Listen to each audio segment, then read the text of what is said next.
If you were raised among muggles, as I was for part of my youth, the first revelation about the wizarding world is not its wonders but its concealment. Magic, contrary to the childish fantasies repeated in storybooks, is not a spectacle performed openly before cheering crowds. It is a civilization deliberately hidden from the one surrounding it.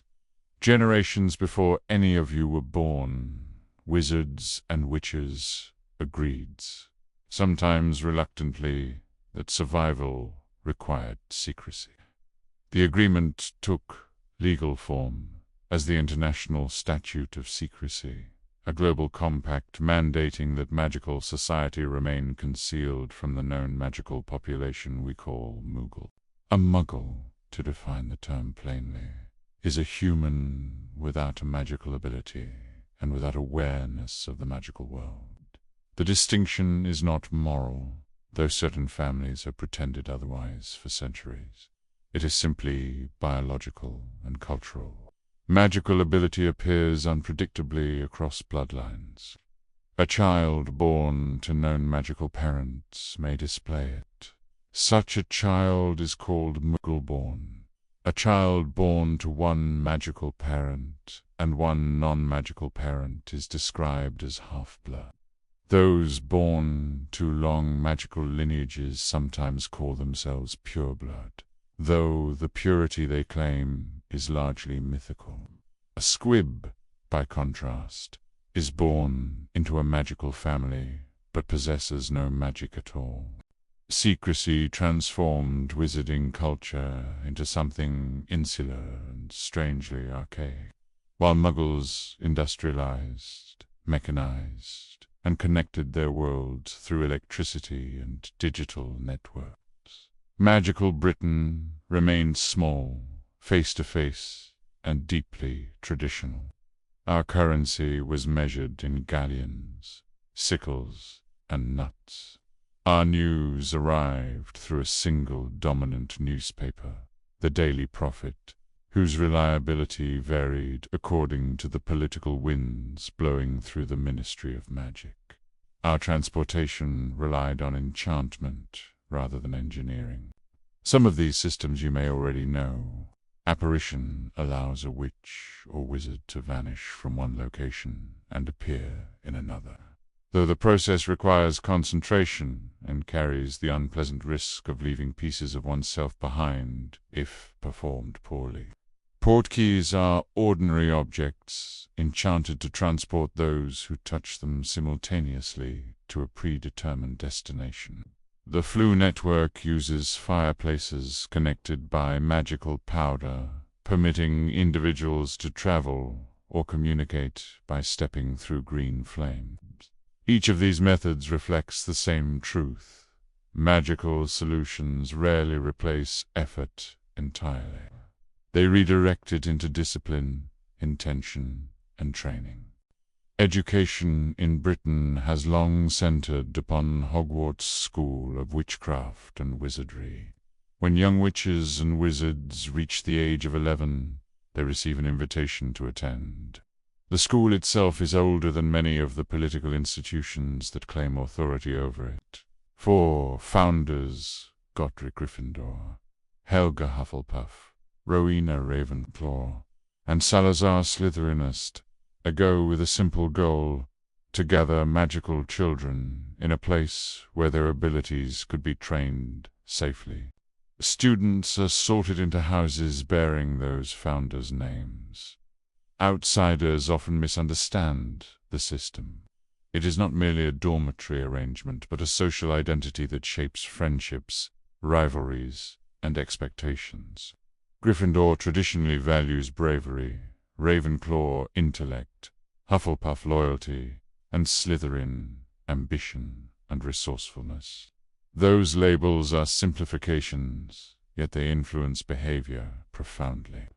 When a child is told at 11 that ambition defines them, it is unsurprising when ambition grows. The curriculum at Hogwarts introduces young witches and wizards to the practical disciplines of magic. Charms concerns the alteration of an object's properties through transfiguration studies the transformation of matter into other forms. Herbology examines magical plants, many of which are quite capable of harming the carers. Potions, my own subject for many years, combine ingredients and magical reactions to produce effects that cannot be achieved by spells alone. Other courses include astronomy, defense against the dark arts, and the study of magical creatures. Students also encounter the tools that make spell casting possible. The most important of these is the wand. A wand is not simply a stick used to direct magic. It is a finely constructed instrument containing a magical carophon, a phoenix feather, dragon heartstring, or unicorn, hair encased within a specific type of wood. Wand lore, the study of wand behavior, reveals that wands possess a kind of responsiveness to the wizard who wields them. They choose their owners as much as the reverse. The relationship between wand and wizard explains the strange phenomenon known as wand allegiance. When a wand's master is defeated or disarmed in a duel, the wand may transfer its loyalty. Most witches and wizards never notice this subtle shift, but in certain circumstances it becomes crucial. Dueling itself, though often romanticized, is essentially controlled violence conducted through spellcasting. Its traditions once served as a way to resolve disputes within magical society. To understand magical society more broadly, however, one must look beyond Hogwarts to the Ministry of Magic. The Ministry functions as the central government of magical Britain. It regulates magical law, enforces secrecy, manages magical creatures, and oversees countless mundane tasks necessary for keeping an invisible civilization running beside the visible one. The Ministry contains numerous departments. The Department of Magical Law Enforcement investigates crimes and maintains order. The Department for the Regulation and Control of Magical Creatures negotiates the difficult relationship between wizardkind and other magical beings. The Department of Mysteries conducts secretive research into fundamental magical forces, including time, prophecy, and death itself. Like any bureaucracy, the Ministry is a mixture of necessary administration and self-preserving inertia. Its prison, Azkaban, illustrates both the severity and the cruelty of magical justice. Azkaban stands on a remote island and is guarded by creatures known as Dementors. A Dementor feeds upon human happiness, draining warmth, hope, and memory from those nearby. Prolonged exposure leaves victims in a state of despair so complete that many prisoners lose their sanity. Few escape Azkaban, fewer recover from it. The wizarding world also shares space with non-human magical peoples whose rights have long been contested. Goblins control much of the magical banking system through Gringotts Wizarding Bank. Yet their relationship with wizards has been defined by centuries of rebellion and mistrust. Centaurs live in secluded forests and avoid human governance almost entirely. Merpeople inhabit deep waters and maintain their own communities. Giants once roamed in larger numbers but were driven nearly to extinction through conflict. House elves deserve particular mention, because their situation exposes a moral contradiction within wizarding culture. House elves are magical beings bound by ancient enchantments to serve wizarding family. They possess considerable magical power, yet are expected to obey commands absolutely.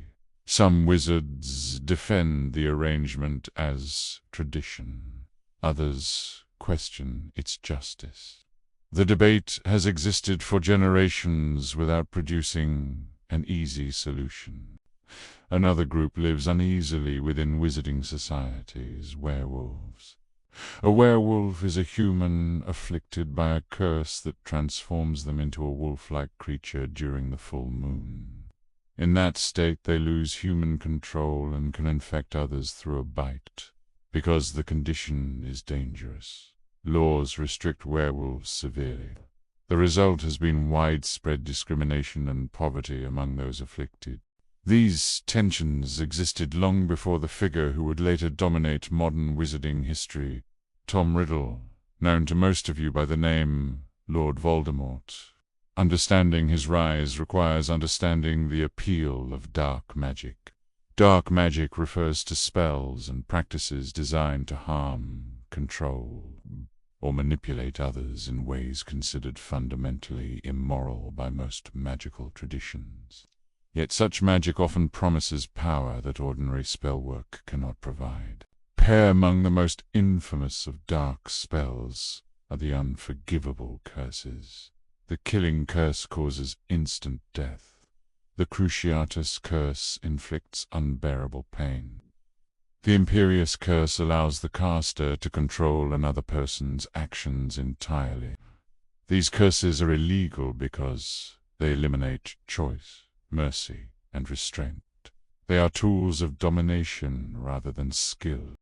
Tom Riddle displayed extraordinary magical ability from a young age. Raised in a Muggle orphanage, he later attended Hogwarts and distinguished himself academically. Yet even as a student, he demonstrated a fascination with power and heritage. He learned that his lineage traced back to Salazar Slytherin, one of the school's founders, who had believed that magical education should be restricted to pure-blood family. Riddle embraced that ideology and extended it further. He gathered followers who believed that magical society should be ruled by those of supposedly pure lineage. They became known as Death Eaters.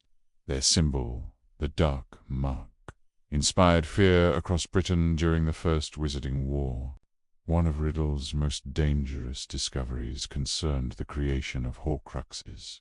A Horcrux is an object in which a wizard conceals a fragment of their soul.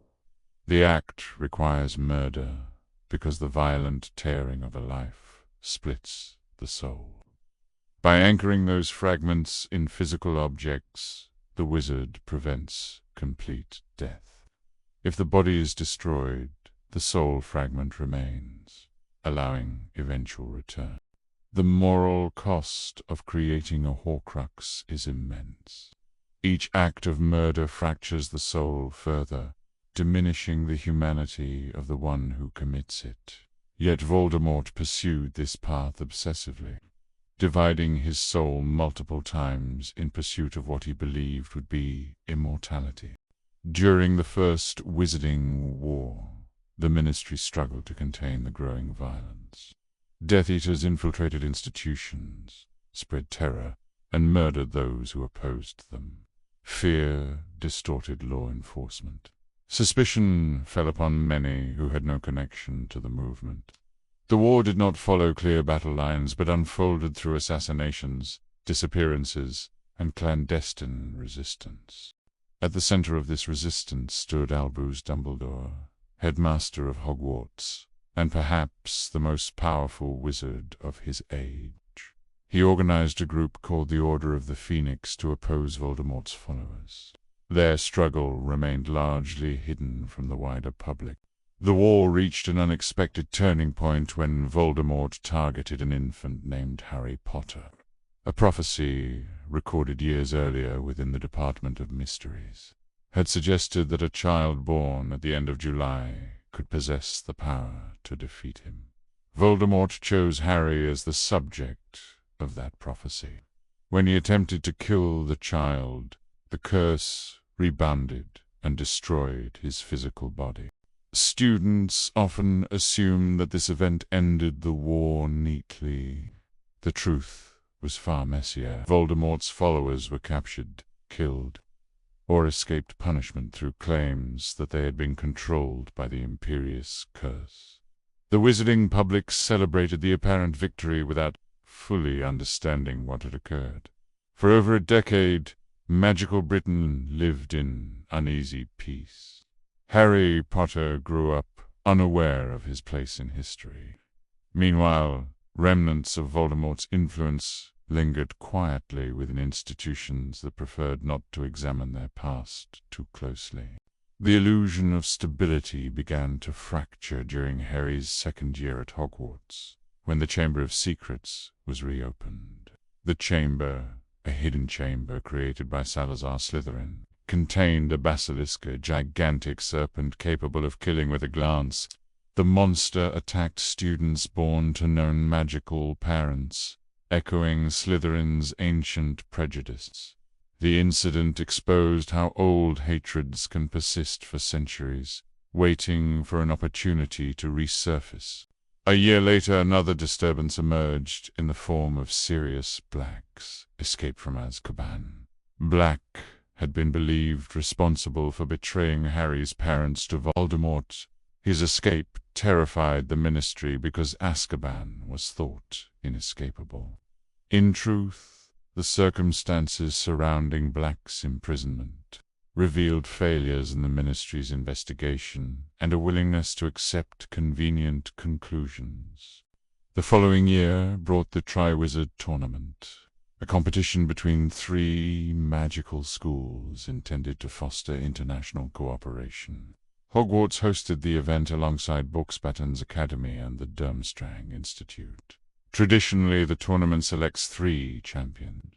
Yet that year, a 4th name emerged from the magical Goblet of Fire, Harry Potter. The political consequences of the tournament were more significant than the public realized. The final task ended with the death of Cedric Diggory and the return of Voldemort to physical form. Through dark ritual and the protection provided by his Horcruxes, he restored his body and summoned his followers. Harry Potter returned with this warning, but the Ministry refused to accept it. Denial is a powerful force within governments. Acknowledging Voldemort's return would have required admitting that the previous victory had been incomplete. It would have required preparing for another war. Cornelius Fudge, then Minister for Magic, chose a different path.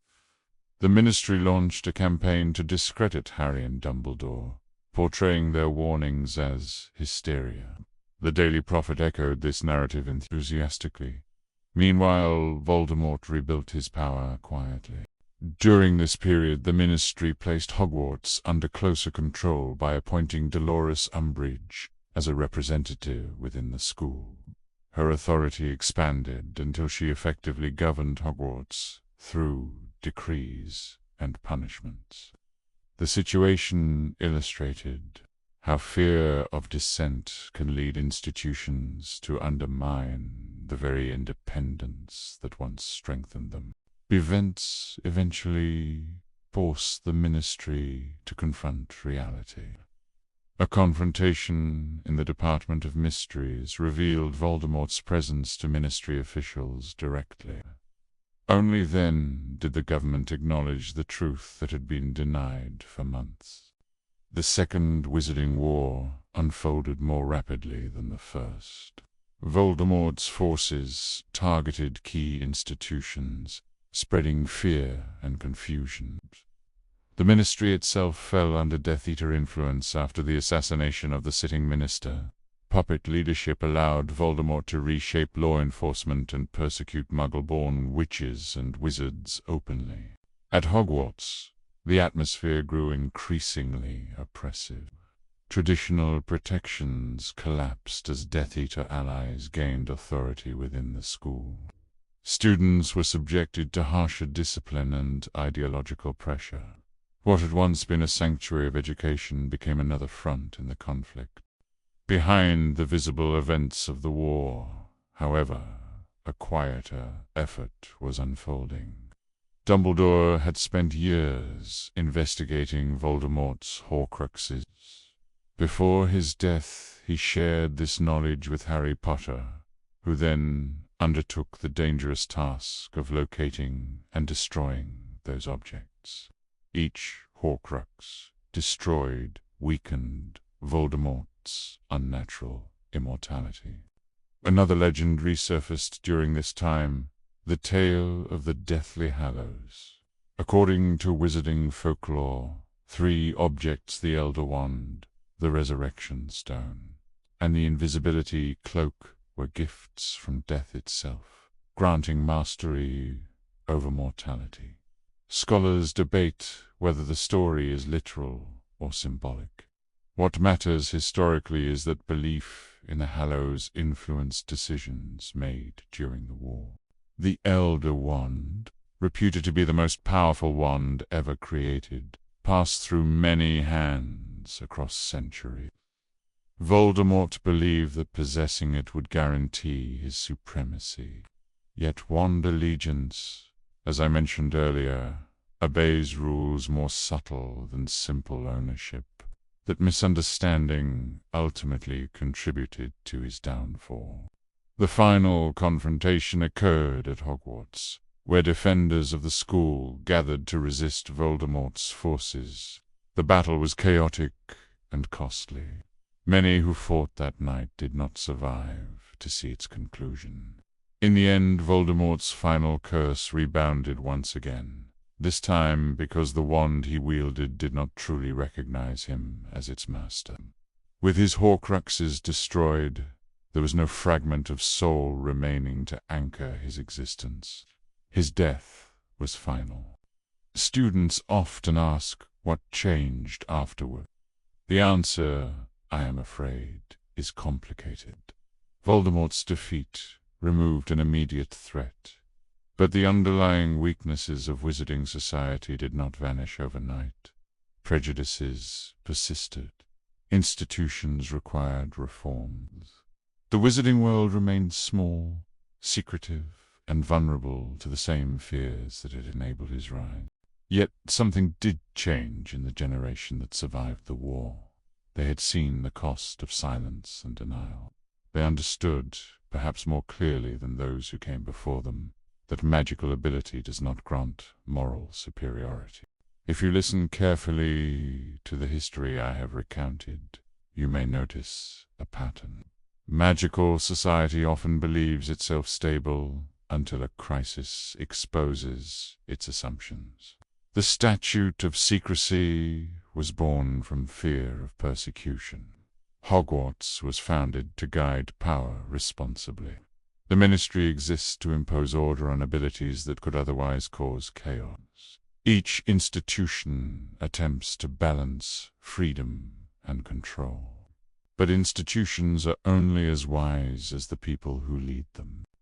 Magic itself is not inherently noble or corrupt. It amplifies intention. Spells respond not only to precise words and warned movements, but to the will behind them. A witch or wizard who studies diligently can produce astonishing effects. Yet discipline without ethics becomes something far more dangerous. That lesson, I suspect, is the true history of the wizarding world. Not the rise of a single dark wizard, nor the triumph of a single hero, but the long struggle to understand what power demands of those who wield it. You, the next generation, will inherit that struggle, whether you wish to or not. I suggest you approach it with fewer illusions than those who came before you. If you have listened carefully to the history I have already recounted, you may have noticed that the wizarding world possesses a peculiar habit. We prefer to explain disasters through the actions of individuals, rather than examining the structures that allowed those individuals to succeed. Blaming a dark wizard is comforting. It suggests that once the villain falls, the danger disappears with him. Unfortunately, history rarely cooperates with such tidy conclusions. Today I will speak about the deeper mechanics of magical society. Those invisible forces that shape behavior long before any wand is raised in anger. Power in the wizarding world does not emerge spontaneously. It grows through institutions, traditions, and beliefs that have been quietly accumulating influence for centuries. To understand our world, you must learn to observe those systems with the same precision you would apply when brewing a volatile potion. Let us begin with magic itself, because students often assume it operates like a collection of tricks. You memorize an incantation, perform the correct movement, and the world obediently rearranges itself. That belief is both convenient and dangerously incomplete. Magic is not merely the spoken word. The incantation provides structure, much as a chemical formula guides a reaction. But the underlying force comes from the wizard. Intention matters, emotion matters, concentration matters. The wand channels these elements into a controlled effect. This is why poorly disciplined spell casting produces erratic results. A student who performs the correct motion while thinking about lunch will rarely produce a reliable charm. Conversely, a skilled wizard may sometimes cast spells without speaking the incantation at all, relying instead on internal control. Such silent casting demands years of practice, because it removes the external framework that helps regulate magical energy. There are limits, however. Magic cannot solve every problem, despite the fantasies repeated in children's tales. Wizards cannot create food from nothing. Though they can multiply existing supplies, they cannot truly restore the dead. They cannot permanently alter certain fundamental laws governing life and identity. Attempting to bypass those limits often leads directly into the territory we classify as dark magic. Students tend to imagine dark magic as an entirely separate branch of study, perhaps stored on a forbidden shelf somewhere in the library. In truth, the distinction lies not in the complexity of the spell, but in its purpose and consequence. Magic designed to dominate another mind, destroy life, or violate the natural boundaries of existence carries moral and psychological cost. The mind itself is not immune to magical intrusion. Two disciplines illustrate this with uncomfortable clarity: legilimency and occlumency. Legilimency is the art of extracting thoughts and memories from another person's mind through magical means. Contrary to popular belief, it does not function like reading a neatly labeled book.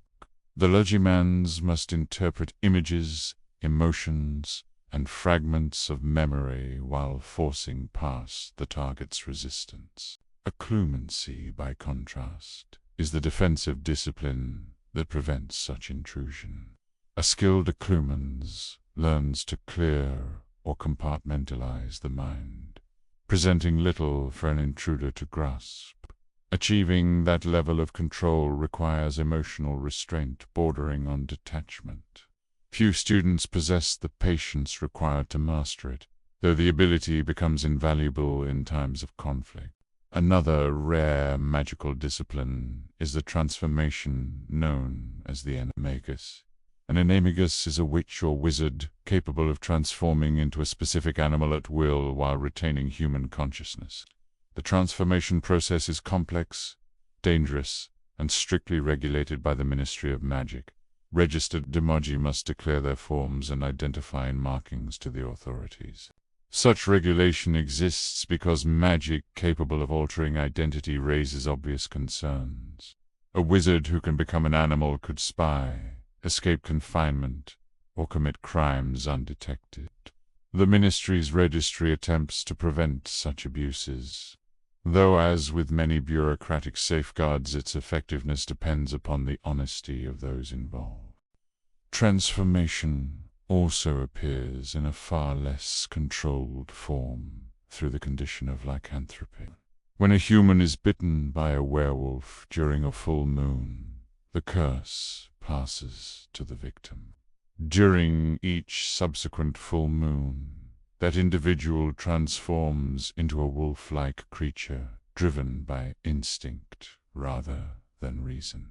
Unlike the animagus transformation, this change is involuntary and often violent. Society's response to werewolves reveals a pattern repeated throughout magical history. Instead of addressing the problem through compassion and careful management, the wizarding world frequently resorts to exclusion. Employment restrictions, social stigma, and legal barriers push many werewolves into poverty and isolation.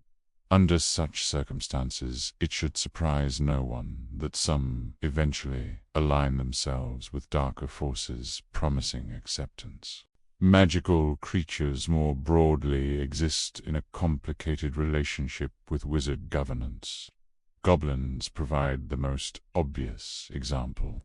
Their intelligence, magical skill, and control of financial institutions make them indispensable to wizarding commerce. Yet their cultural traditions, particularly regarding ownership of crafted objects, differ sharply from those of humans.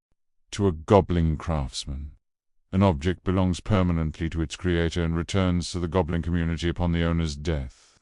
Wizards, by contrast, believe that purchasing an item transfers full ownership indefinitely.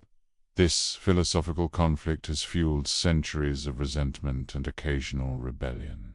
Centaurs occupy another position entirely. Possessing their own sophisticated traditions and an extraordinary ability to interpret celestial patterns, centaurs generally avoid direct involvement with human politics. Their reluctance to accept ministry authority has often been misinterpreted as hostility. In truth, it reflects a preference for independence that predates many human institutions. Then there are house elves, whose situation I mentioned earlier, bound by magical contracts to serve wizarding households. They embody a paradox within our culture.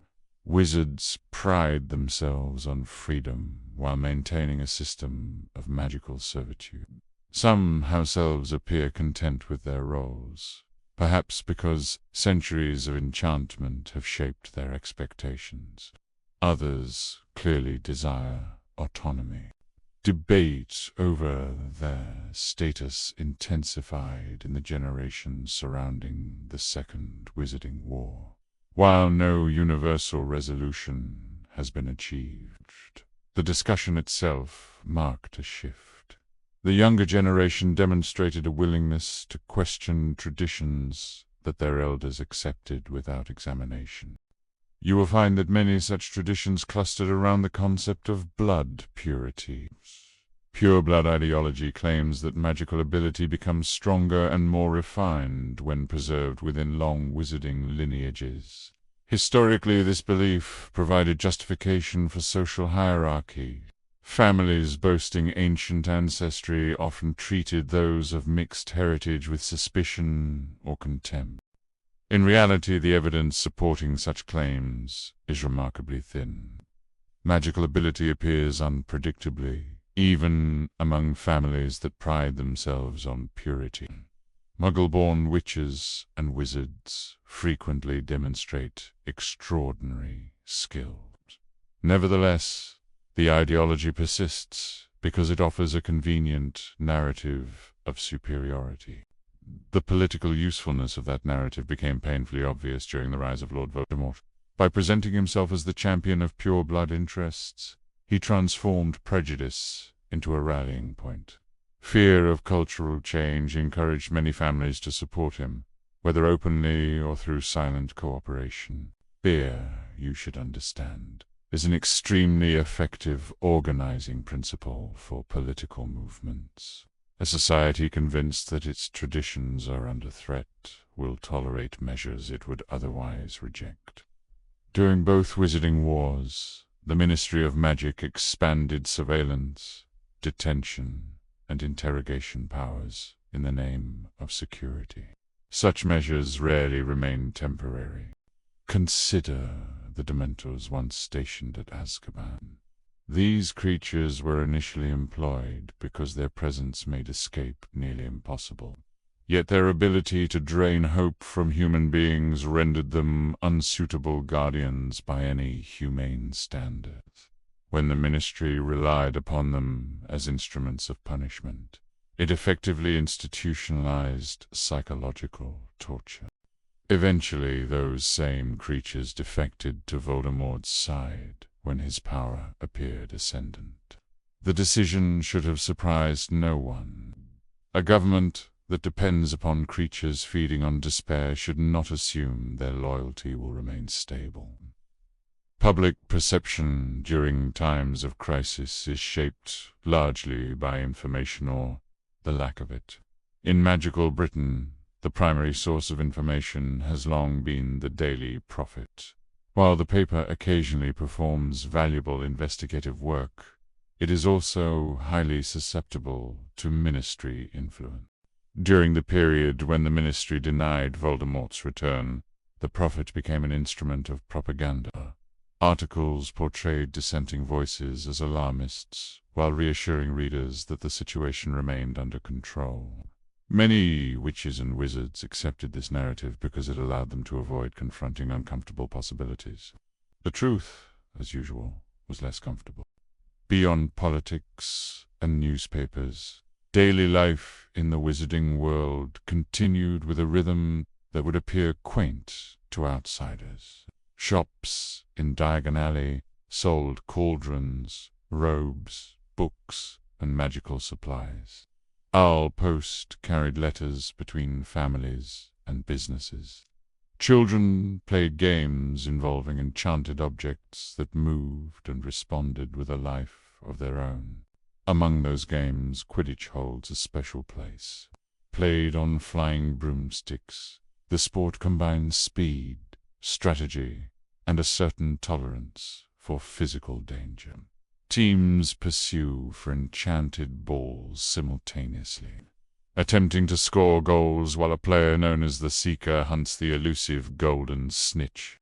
Quidditch may appear frivolous compared with the grave subjects we have discussed, yet its popularity reveals something important about wizarding culture. Despite the dangers inherent in magic, witches and wizards retain a deep appreciation for spectacle and competition. The sport unites communities in ways politics rarely manages. Commerce within magical Britain depends heavily on Gringotts Bank, operated by goblins. The bank's underground vaults extend deep beneath London, protected by enchantments and creatures designed to deter thieves. Wizards trust goblin security largely because no successful robbery has ever remained unpunished for long. Financial transactions rely on physical coinage rather than abstract systems. Gold galleons, silver sickles, and bronze nuts form the standard currency.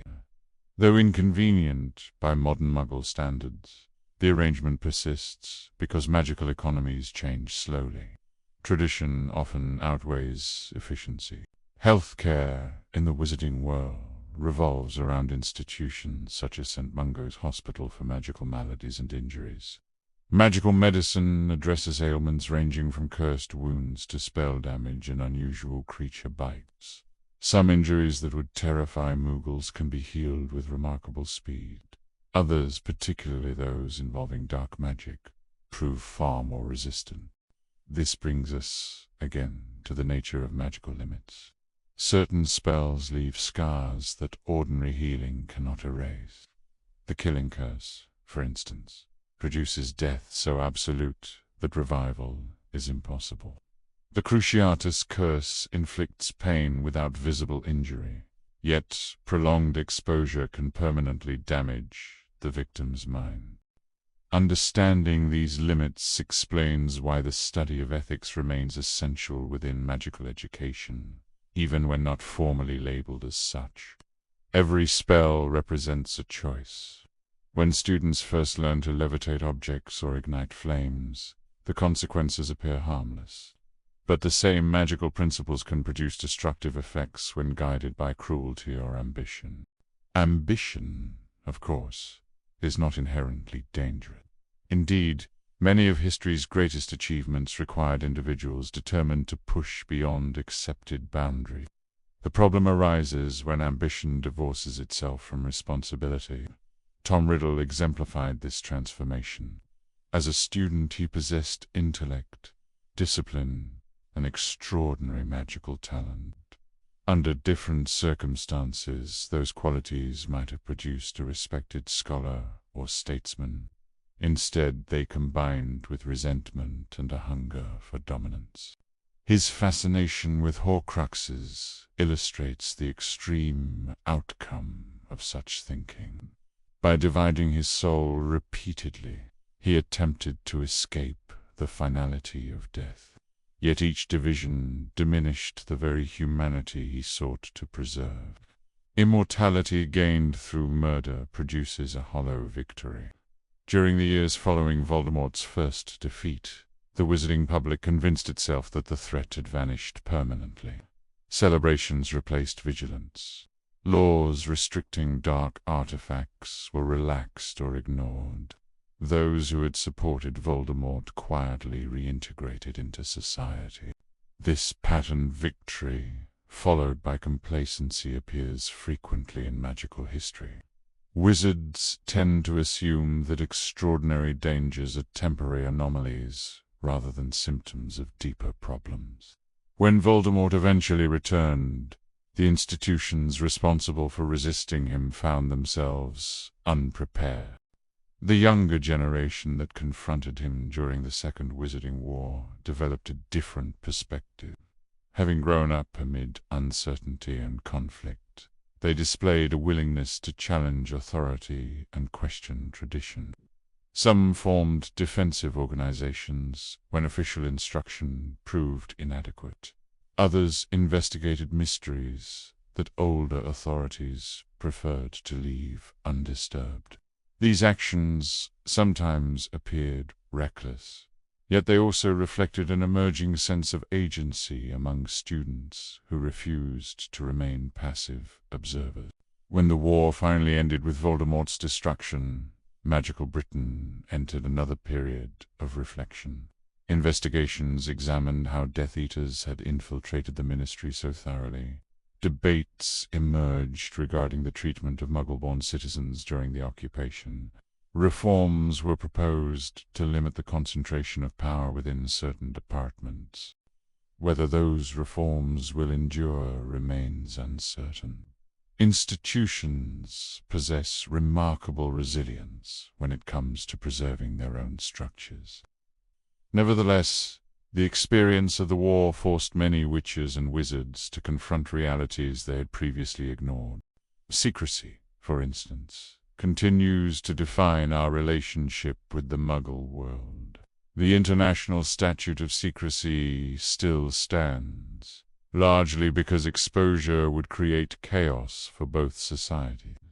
Yet the boundary between magical and non-magical communities is not as absolute as some would prefer. Mixed families exist. Cultural influences cross the divide quietly. Students often ask whether the statute will endure indefinitely. I suspect the answer depends less on magical law than on human behavior. If wizarding society continues to handle its internal conflicts responsibly, secrecy may remain sustainable. If not, the pressures of a rapidly changing world may eventually force reconsideration. You will notice that none of these questions possess simple solutions. That is the unfortunate reality of governance in any society, magical or otherwise. Power must be balanced against accountability. Tradition must coexist with adaptation. In the end, the wizarding world functions not because its systems are flawless, but because generations of witches and wizards continue attempting to improve them. Some succeed, others fail spectacularly. History records both outcomes with equal indifference. If my tone seems skeptical, It is because experience encourages skepticism. I have watched institutions deny inconvenient truths, individuals pursue power at any cost, and well-intentioned reforms dissolve into bureaucracy. Yet I have also witnessed courage where none was expected, and loyalty strong enough to alter the course of events. The lesson, I suppose, is that magical ability does not simplify the human condition. It complicates it. Every wand placed in a young wizard's hand multiplies the consequences of their choices. You, listening now, stand at the beginning of that responsibility. Learn your spells, certainly. Study your theories. Master the disciplines that Hogwarts offers. But remember that the true challenge of the wizarding world has never been how to perform magic. It has always been how to live with it. If you have endured my previous lectures without retreating to the safety of simpler stories, then you may already suspect that the wizarding world is held together by far more than spells and tradition. Beneath its visible institutions lies a network of quieter forces: memory, prophecy, time, and the peculiar relationship wizards maintain with death itself. These subjects rarely appear in introductory textbooks because they resist tidy explanation. Nevertheless, if you intend to understand magical history with any degree of accuracy, you must confront them. We should begin with prophecy, because it has influenced several of the most consequential events of the last century. Prophecy within magical Britain is overseen by a small and secretive branch of the ministry, known as the Department of Mysteries. Deep within that department stands a vast chamber filled with glass spheres resting upon endless rows of shelves. Each sphere contains a recorded prophecy, preserved until the individuals it concerns either fulfill or invalidate its prediction. A prophecy, contrary to the dramatic exaggerations popular in wizarding fiction, does not guarantee the future. It describes a possibility shaped by circumstances and the choices of those involved. Most prophecies recorded within the ministry never come to pass, because the conditions they describe are never completed. Others unfold in ways that surprise even those who originally heard them. The prophecy that shaped the conflict between Lord Voldemort and Harry Potter offers a particularly instructive example. A fragment of that prophecy was overheard and delivered to Voldemort while the rest remained unknown to him. His decision to act upon the fragment targeting a specific child transformed the prophecy from speculation into reality. In attempting to avoid the threat it described, he created the very circumstances that allowed it to occur. Students often misunderstand this relationship between prophecy and action. They imagine that destiny imposes itself upon unwilling participants. In truth, prophecy is more accurately described as a warning about how human choices may converge. The individuals involved retain the ability to alter their behavior, though doing so may require extraordinary restraint. The Department of Mysteries studies other phenomena equally difficult to explain. Time, for instance, has attracted the curiosity of magical scholars for centuries. Wizards possess devices known as time-turners, delicate instruments, capable of sending the user backward through time by small increments. For many years the ministry regulated these devices strictly, allowing them only for controlled academic purposes. Time travel, however, introduces risks that even the most disciplined wizard cannot fully control. Altering events in the past can produce consequences that ripple unpredictably into the present. For that reason, the ministry imposed severe restrictions on their use. The number of functioning time-turners diminished considerably after a series of accidents and deliberate destructions within the Department of Mysteries during the Second Wizarding War. It is tempting to believe that time travel might allow one to correct mistakes or prevent tragedy. Unfortunately, the universe appears resistant to such convenient revisions. Attempts to interfere too drastically with established events tend to collapse under their own contradictions. Thus, the study of time remains one of the most carefully guarded branches of magical research. Another subject housed within the Department of Mysteries concerns the nature of death. Wizards have long attempted to understand what occurs beyond the boundary separating life from whatever follows it. While magic can manipulate many aspects of the physical world, the transition from life to death remains stubbornly resistant to reversal. This truth lies behind the ancient legend of the Deathly Hallows, which I discussed previously as part of Voldemort's downfall. Yet the Hallows deserve deeper examination, because their symbolism reveals much about wizard attitudes toward mortality.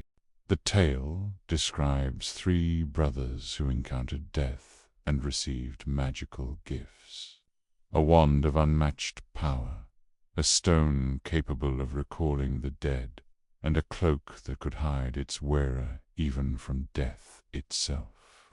Whether the story describes literal events or an allegory created by early magical scholars remains uncertain. What is known is that 3 objects corresponding to those descriptions existed within recorded history. The Elder Wand passed through numerous owners, often leaving a trail of violence as wizards sought to claim its reputed power. The Resurrection Stone allowed its holder to summon echoes of those who had died, though these figures could not truly return to life. The Invisibility Cloak, unlike ordinary cloaks, enchanted for concealment, provided protection that resisted most magical detection. Each object represents a different response to mortality, domination, denial, and acceptance. The wand attempts to conquer death through superior force. The stone attempts to reverse death by clinging to the past. The cloak, however, offers something subtler: time to live fully before death arrives naturally. It is perhaps not surprising that the cloak proved the least destructive of the 3. Closely related to these questions about life and death is the magical phenomenon known as ghosts. When a wizard dies, a faint imprint of their personality may remain in the world as a translucent spirit. These ghosts inhabit certain locations, most famously Hogwarts, where they drift through corridors and walls with varying degrees of enthusiasm. Contrary to the romantic image often presented to young students, becoming a ghost is not considered a desirable fate. A ghost is not the full continuation of a person's consciousness, but rather a fragment of memory and emotion preserved by magical hesitation. Most witches and wizards choose not to remain in that state. They pass onward to whatever lies beyond, leaving only memories behind. Magic occasionally produces other forms of echo as well. Portraits enchanted by skilled artists can mimic the behavior of the individuals they depict, particularly if the subject has spent time instructing the portrait in life.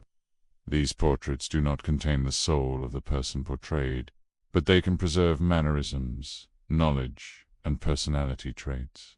Within Hogwarts, the collection of portraits effectively serves as an informal archive of institutional memory. Objects themselves sometimes retain magical impressions through prolonged contact with powerful spells or emotional experiences. Certain locations within the castle feel heavy with accumulated history precisely because magic lingers where it has been repeatedly used.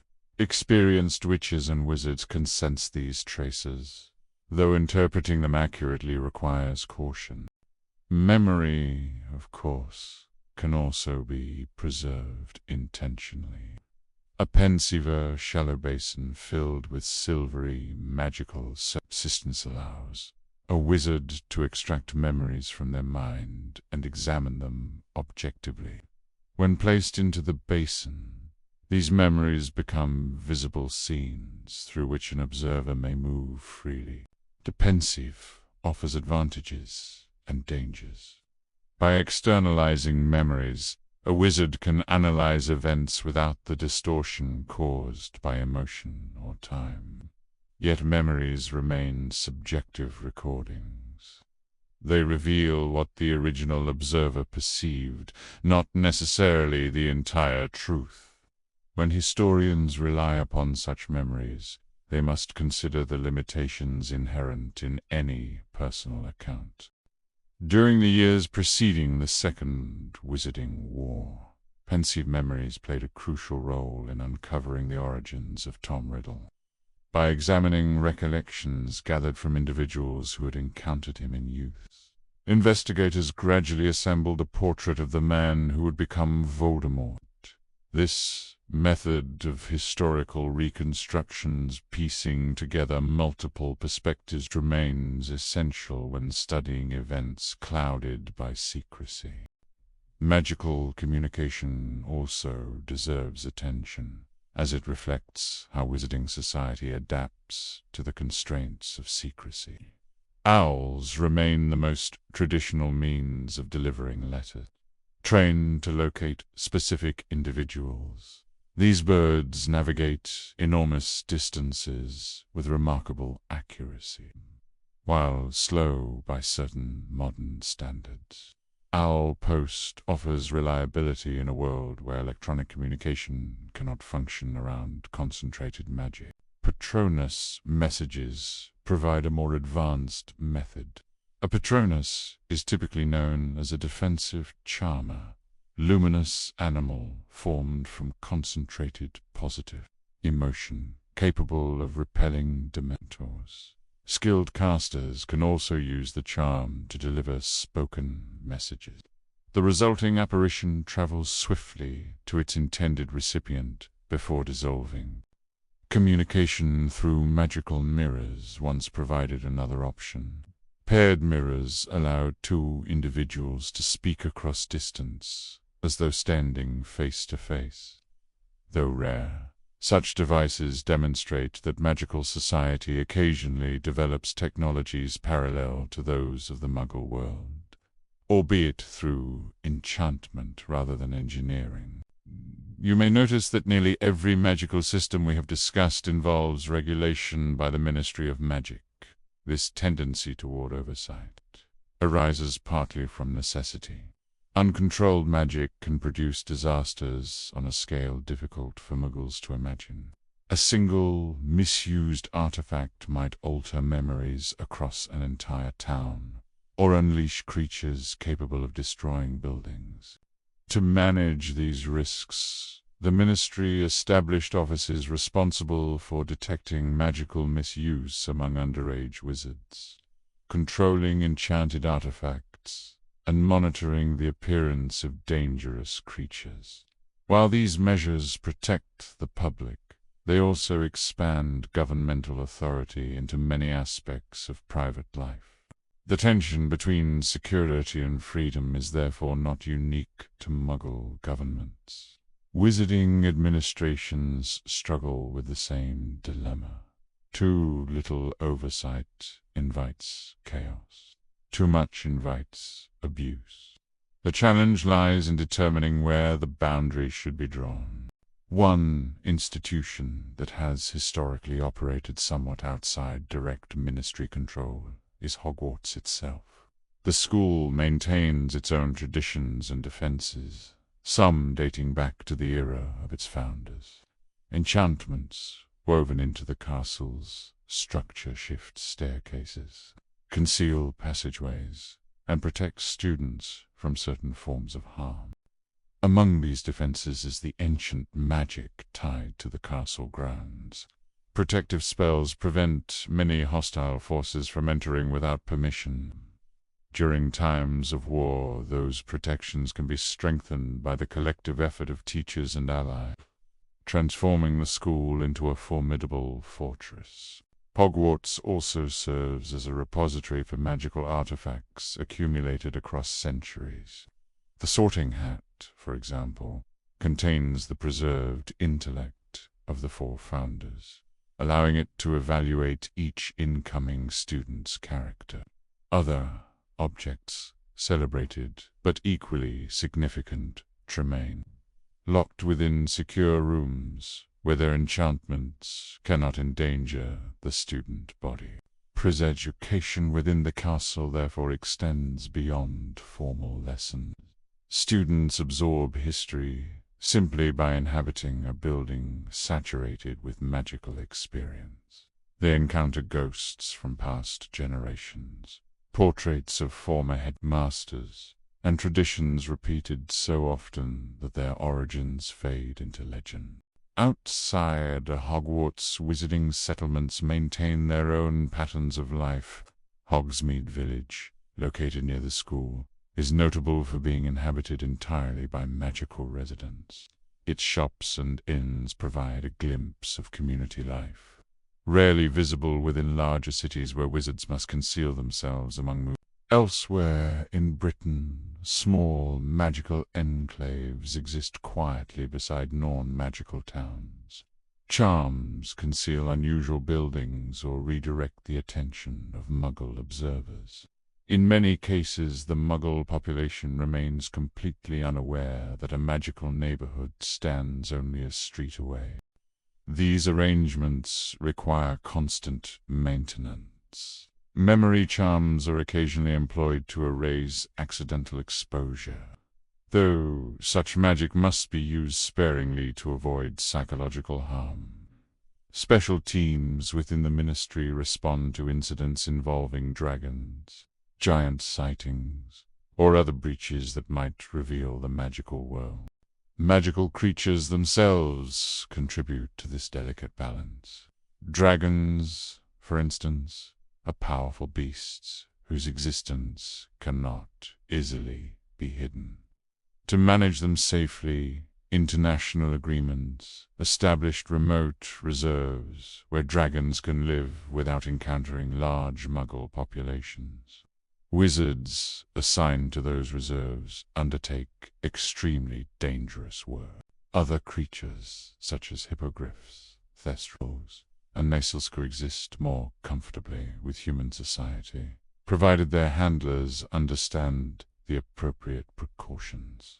Magical education therefore includes not only spell casting, but also respect for the unpredictable behavior of living creatures possessing their own instinct. As you can see, the wizarding world resembles a complicated ecosystem rather than a simple hierarchy. Each element influences the others: magical creatures, human institutions, ancient traditions, and individual choices. When that balance holds, society functions quietly beneath the notice of the Muggle world. When the balance breaks, history records the consequences. The wars against Voldemort represented one such rupture. But they were not the only disturbances in magical history, nor will they be the last. Future generations will confront their own crises, some born from ambition, others from ignorance, and still others from forces we have yet to understand. Your task as students of magic is therefore not merely to memorize spells or historical dates. It is to recognize pattern.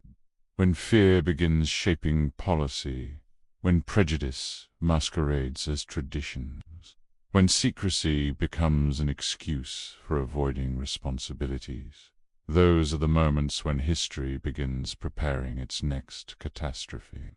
If you'll remember nothing else from these lectures, remember this: magic magnifies human nature. It does not erase it. The wizarding world remains hidden from the eyes of Muggles, yet it is governed by the same fragile qualities that govern any civilization: curiosity, ambition, loyalty, fear, and hope. How those qualities combine will determine the future far more reliably than any prophecy, and that, inconvenient though it may be for those who prefer simple answers, is the true lesson buried within our history.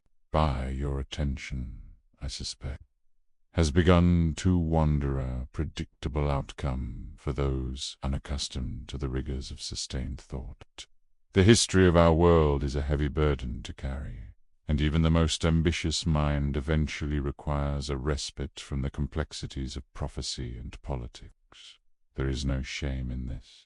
Even the most powerful enchantments require a moment of stillness to settle into the stone. Outside, the moon likely hangs low over the black lake, casting shadows that even the most inquisitive student would struggle to decipher. The fire in the grate has burned down to embers, and the castle itself seems to breathe with a slower, more deliberate rhythm. It is in these quiet hours that the distinction between what is known and what is merely felt begins to blur. As the day's lessons retreat into the corners of the subconscious, do not mistake this stillness for emptiness.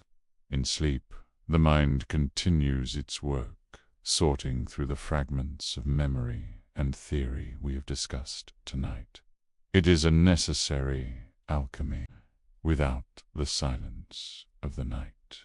The noise of the day would become unbearably chaotic jumble of spells cast without intent and history recorded without understanding. Allow the darkness to do its work, for it is often the most efficient teacher we possess. I shall leave you now to your own devices. The torches in the corridor have been extinguished, and the portraits have long since ceased their whispering. Whether you have truly absorbed these truths, or merely allowed them to wash over you like a poorly brewed potion, is of little consequence for the moment. Close your eyes, set aside your curiosities, and surrender to the inevitable. Sleep is, after all, the only magic that requires absolutely nothing of you. By this point you may have noticed that the wizarding world rarely collapses because of a single catastrophic spell.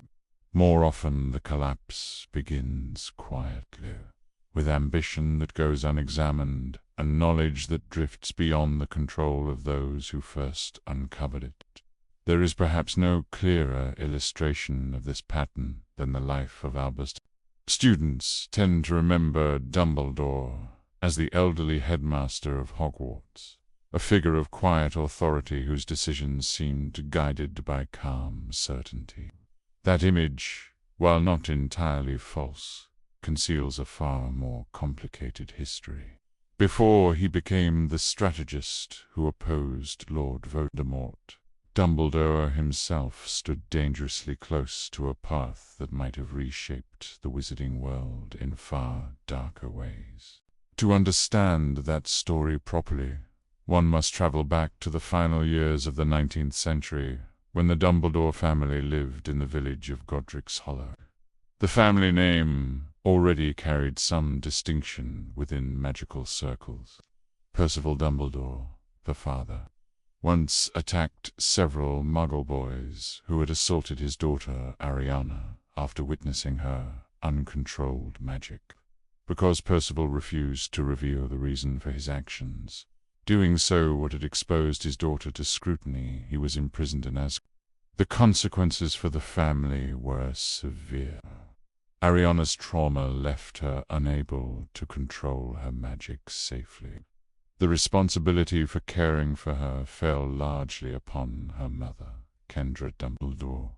The family withdrew from public life to protect Ariana from attention that might have placed her in an institution for unstable witches and wizards. Years passed under this quiet isolation until tragedy struck again. Ariana's magic erupted violently during an accident that killed her mother. Suddenly, the household's responsibility shifted to the eldest son, Albus Dumbledore, who had only recently completed his brilliant education at Hogwarts. At that time, Dumbledore was widely considered the most gifted young wizard of his generation. Professors expected him to travel the world conducting magical research, perhaps reshaping entire fields of study. Instead, he remained at home, caring for Ariana and his younger brother, Aberforth. The situation left him frustrated and restless, though he rarely expressed that frustration openly. It was during this period that another young wizard arrived in Godric's Hollow, Gellert Grindelwald. Grindelwald had been expelled from the Durmstrang Institute for dangerous experiments involving dark magic. He came to Britain to stay with his great-aunt, the historian Bathilda Bagshot. Grindelwald possessed charisma, brilliance, and a certain reckless boldness that appealed strongly to the ambitious mind of the young Dumbledore. Their friendship developed rapidly. The two spent long hours discussing magical theory, history, and the limitations imposed by the International Statute of Secrecy. Here we encounter one of the most revealing ideas ever proposed within wizarding politics, the phrase for the greater good. Grindelwald argued that wizards, possessing superior abilities, should no longer hide from the non-magical world. Instead, they should guide it openly, ruling over Muggles to create a more orderly society. He presented the plan not as conquest, but as benevolent leadership. Dumbledore, still bitter about the years he believed had been stolen from him, found the argument intellectually persuasive. If wizards truly possessed greater power, why should they remain confined by laws designed to appease a population unable to understand magic? Grindelwald's reasoning suggested that secrecy itself might be the root of many conflicts between the two worlds. Their discussions soon expanded beyond philosophy into practical planning. They imagined a future in which magical governance extended across both magical and non-magical societies. Under this vision, wizards would shape global events from a position of undisputed authority. Yet even in those early days there were warning signs. Grindelwald's interest in ancient magical artifacts, particularly the legendary Deathly Hallows, hinted at motives beyond idealistic reform. The Elder Wand in particular fascinated him, because its reputation promised unmatched dueling power. While Dumbledore approached such legends with scholarly curiosity, Grindelwald pursued them with determination that bordered on obsession. The difference between curiosity and obsession may appear subtle, but it often marks the boundary between wisdom and catastrophe, the fragile balance between the Dumbledore family and their guest. Collapsed one evening during a confrontation that remains partly obscured by conflicting accounts. Aberforth Dumbledore challenged the grand plans being discussed between his brother and Grindelwald. He argued that Ariana's condition made such ambitions irresponsible. Caring for her, he insisted, should take priority over dreams of political transformation. The argument escalated rapidly. Wands were drawn. A three-way duel erupted between the young men. During the chaos, a stray curse struck Ariana, killing her instantly. The precise identity of the caster who delivered the fatal spell has never been established with certainty. What is clear is that the tragedy shattered the friendship between Dumbledore and Grindelwald. Grindelwald fled Britain shortly afterward, leaving the Dumbledore brothers to face the consequences of their conflict. For Albus Dumbledore, the guilt of Ariana's death became a defining burden. It forced him to confront the dangerous allure of power he had once embraced so readily. From that point forward, he avoided positions that might place him in direct political control, declining offers to become Minister for Magic despite repeated invitations. Grindelwald, however, continued pursuing the vision he had articulated in Godric's Hollow. Over the following decades, he built a movement across continental Europe dedicated to wizard supremacy. His followers believed that the magical world should abandon secrecy and dominate Muggle society openly. Unlike Voldemort's later movement, which relied heavily on blood purity ideology, Grindelwald's campaign focused more on power and global transformation. He attracted supporters who believed that magical governance could prevent the wars and instability of the non-magical world. In practice, however, his movement became increasingly authoritarian. Magical communities that resisted him were suppressed. Artifacts of historical importance were seized. The Elder Wand eventually fell into his possession, reinforcing his reputation as an unbeatable duelist. By the 1930s, Grindelwald had established a fortress in the mountains of Austria known as Nuremberg. From this stronghold, he coordinated a campaign that spread fear across Europe's magical population. The conflict that followed is often called the Global Wizarding War. For many years, Albus Dumbledore refused to confront Grindelwald directly, despite possessing the skill necessary to challenge him. Observers speculated about the reason for this hesitation. Some believed Dumbledore feared defeat. Others suspected lingering loyalty to his former friend. The truth appears to be more complicated. Confronting Grindelwald meant facing the consequences of their shared past, the ideology they had once explored together and the tragedy that had ended their friendship. Dumbledore understood that defeating Grindelwald might also expose his own youthful ambitions to public scrutiny. Eventually, the scale of Grindelwald's violence forced action. In 1945, Dumbledore finally confronted him in a duel widely regarded as one of the greatest magical battles ever recorded. The details of that duel remain scarce, partly because neither participant offered a detailed account afterward. What is known is that Dumbledore emerged victorious, defeating Grindelwald and claiming the Elder Wand in the process. Grindelwald was imprisoned within Nuremberg, the very fortress he had built to hold his enemies. The outcome of that duel carried consequences extending far beyond the defeat of a single dark wizard. Dumbledore's victory established him as the most respected wizard of his era. It also placed the Elder Wand under his control, though few people realized the significance of that fact at the time. For decades afterward, Dumbledore remained at Hogwarts, shaping the education of generations of young witches and wizards. His experiences with Grindelwald profoundly influenced his philosophy as an educator. He encouraged students to question authority, to value compassion, and to recognize the dangers of unchecked ambition. The irony, of course, is that the world eventually faced another dark wizard whose rise echoed certain elements of Grindelwald's movement. When Tom Riddle began gathering followers, Dumbledore recognized the pattern earlier than most. Having once stood dangerously close to similar ideas himself, he understood how seductive they could appear. This understanding guided many of the decisions Dumbledore later made during the struggle against Voldemort.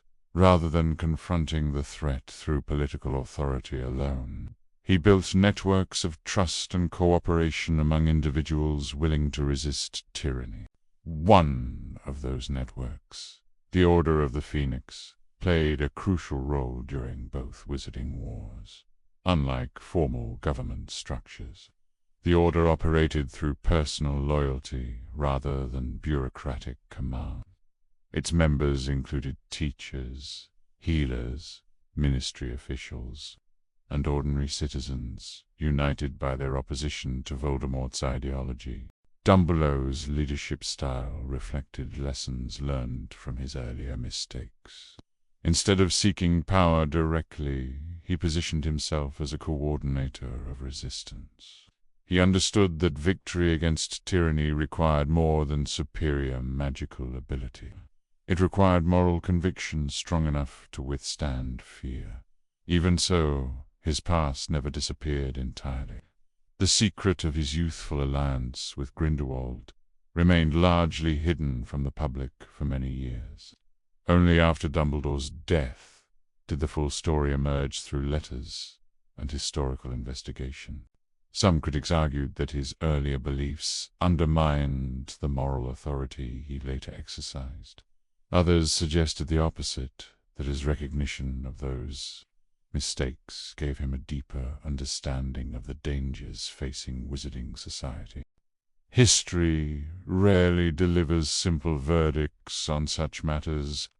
What can be said with certainty is that the confrontation between Dumbledore and Grindelwald marked one of the most important turning points in modern magical history. It prevented the collapse of the International Statute of Secrecy and preserved the fragile boundary separating magical and non-magical worlds. More importantly, it demonstrated that the greatest threats to wizarding society often originate not from ignorance, but from brilliance combined with unchecked ambition. Grindelwald was not a crude tyrant seeking destruction for its own sake. He believed he was reshaping the world for the better. That belief made him far more dangerous. When students study dark wizards, they often focus on the spells those individuals used, or the battles they fought. Such details, while dramatic, miss the deeper lessons. Dark movements grow powerful because they begin with ideas capable of persuading intelligent people. The story of Dumbledore and Grindelwald reminds us that even the most respected figures in magical history are not immune to those ideas. Wisdom often emerges only after painful recognition of earlier errors. In the years following the defeat of both Grindelwald and Voldemort, the wizarding world gradually returned to its familiar rhythms, Hogwarts welcoming new students, the Ministry administering its endless regulations, magical communities living quietly beside the Muggle world. Yet the legacy of those conflicts remains embedded within our institutions.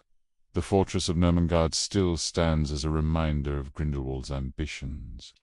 The records preserved at Hogwarts continue to document Dumbledore's later achievements, and the Elder Wand, whose allegiance ultimately passed through a complex chain of events, serves as a quiet symbol of the dangers attached to magical supremacy.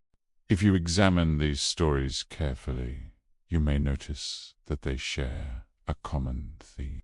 The wizarding world survives not because it avoids mistakes, but because individuals eventually confront the consequences of those mistakes and attempt to correct them. Dumbledore once stood at the edge of a path that might have led him to become something very similar to the enemies he later opposed. That he turned away from that path does not erase the damage already done. Ariana Dumbledore did not return to life.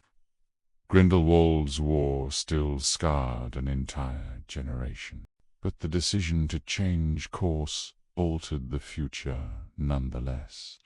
For students of magical history, this is perhaps the most uncomfortable lesson of all.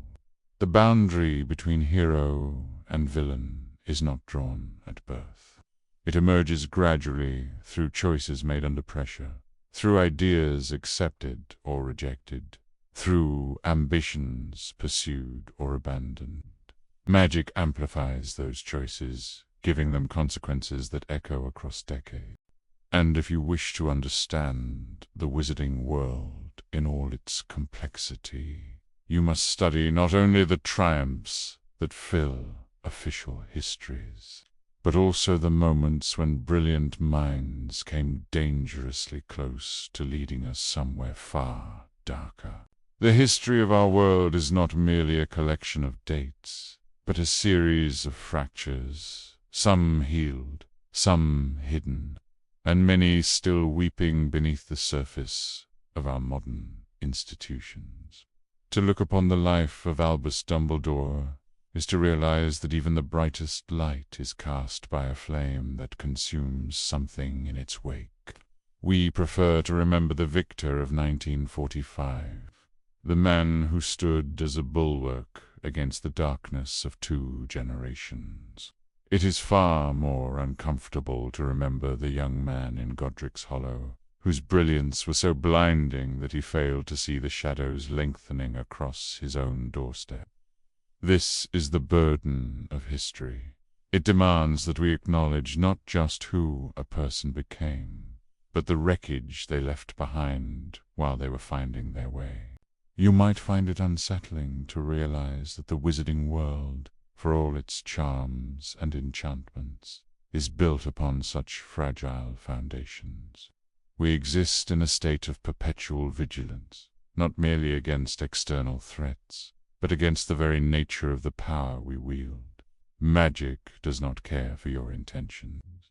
It does not distinguish between a curse cast in malice and a tragedy born of negligence. The greater good is a seductive lullaby, one that has led many a brilliant mind into a sleep from which they never truly wake. Dumbledore spent the remainder of his life attempting to atone for that brief summer of ambition, turning his back on the very power he was best suited to wield. It is perhaps the ultimate irony that the man we trusted most was the one who trusted himself the least. The stories we have explored tonight, the prophecies that act as mirrors, the ancient artifacts that promise mastery over death, and the brilliant men who nearly broke the worlds, serve as a reminder that the boundary between order and chaos is thinner than a parchment's edge. As the fire in this room fades to a dull, pulsing red, let these truths settle into your mind like sediment at the bottom of a cauldron. The wizarding world remains hidden, not because we are superior, but because we are dangerous. We carry within us the capacity for both extraordinary creation and total devastation. And the history of our people is simply the record of how we have struggled to balance the two. Your own struggle, for this evening at least, is nearing its end. The complexities of the Dumbledore lineage and the tactical errors of the global wizarding war are heavy weights for a tired mind to carry. Let them fall away. The castle is at its most honest in these hours, when the ambition of the day is replaced by the stillness of the night. The shadows in the corners are no longer figures of history. They are merely shadows, and the air is thick with the scent of old wood and dying embers. There is no more lore to uncover, no more lessons to endure, and no more questions that require an immediate answer. The ink on the page has dried, and the narrative of our world continues its slow, rhythmic pulse without your intervention. Whether history judges us as heroes or Corsians is a matter for the morning. For now, the only reality that matters is the weight of your eyelids and the steady, unhurried pace of your breath. The archives are closed, the portraits are silent, and even the most restless ghost has found a corner in which to fade. Surrender the need to understand and accept the necessity of the void. Sleep is the only sanctuary where even the most complicated history cannot follow. If one studies the wizarding world long enough, a peculiar contradiction becomes impossible to ignore. Wizards are extraordinarily powerful when measured against the ordinary forces of nature. Yet our civilization remains remarkably fragile. A single wizard, armed with knowledge and determination, can disrupt entire institutions. A single spell, used carelessly, can undo years of careful work meant to preserve secrecy and order. For this reason, the Ministry of Magic maintains an elaborate structure of magical law enforcement. Students often imagine that the Ministry exists primarily to pass regulations or argue about policy. In truth, its most urgent responsibility has always been containment, preventing the misuse of magic before it spreads beyond control. The department most directly responsible for this task is the Department of Magical Law Enforcement.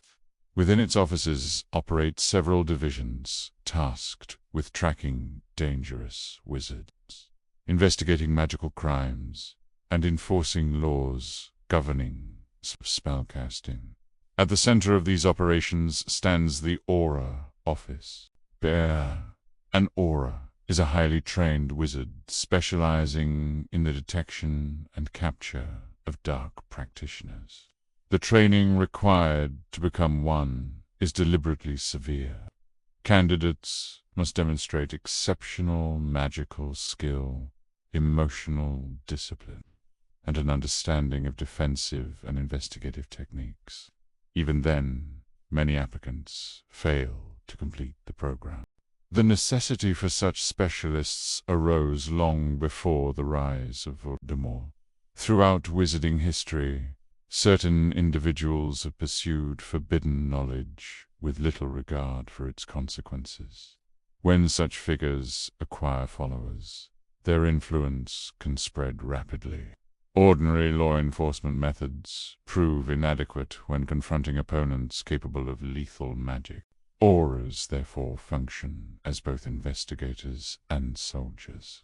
They pursue criminals across international boundaries, dismantle networks distributing cursed objects, and occasionally confront threats that would endanger entire magical communities.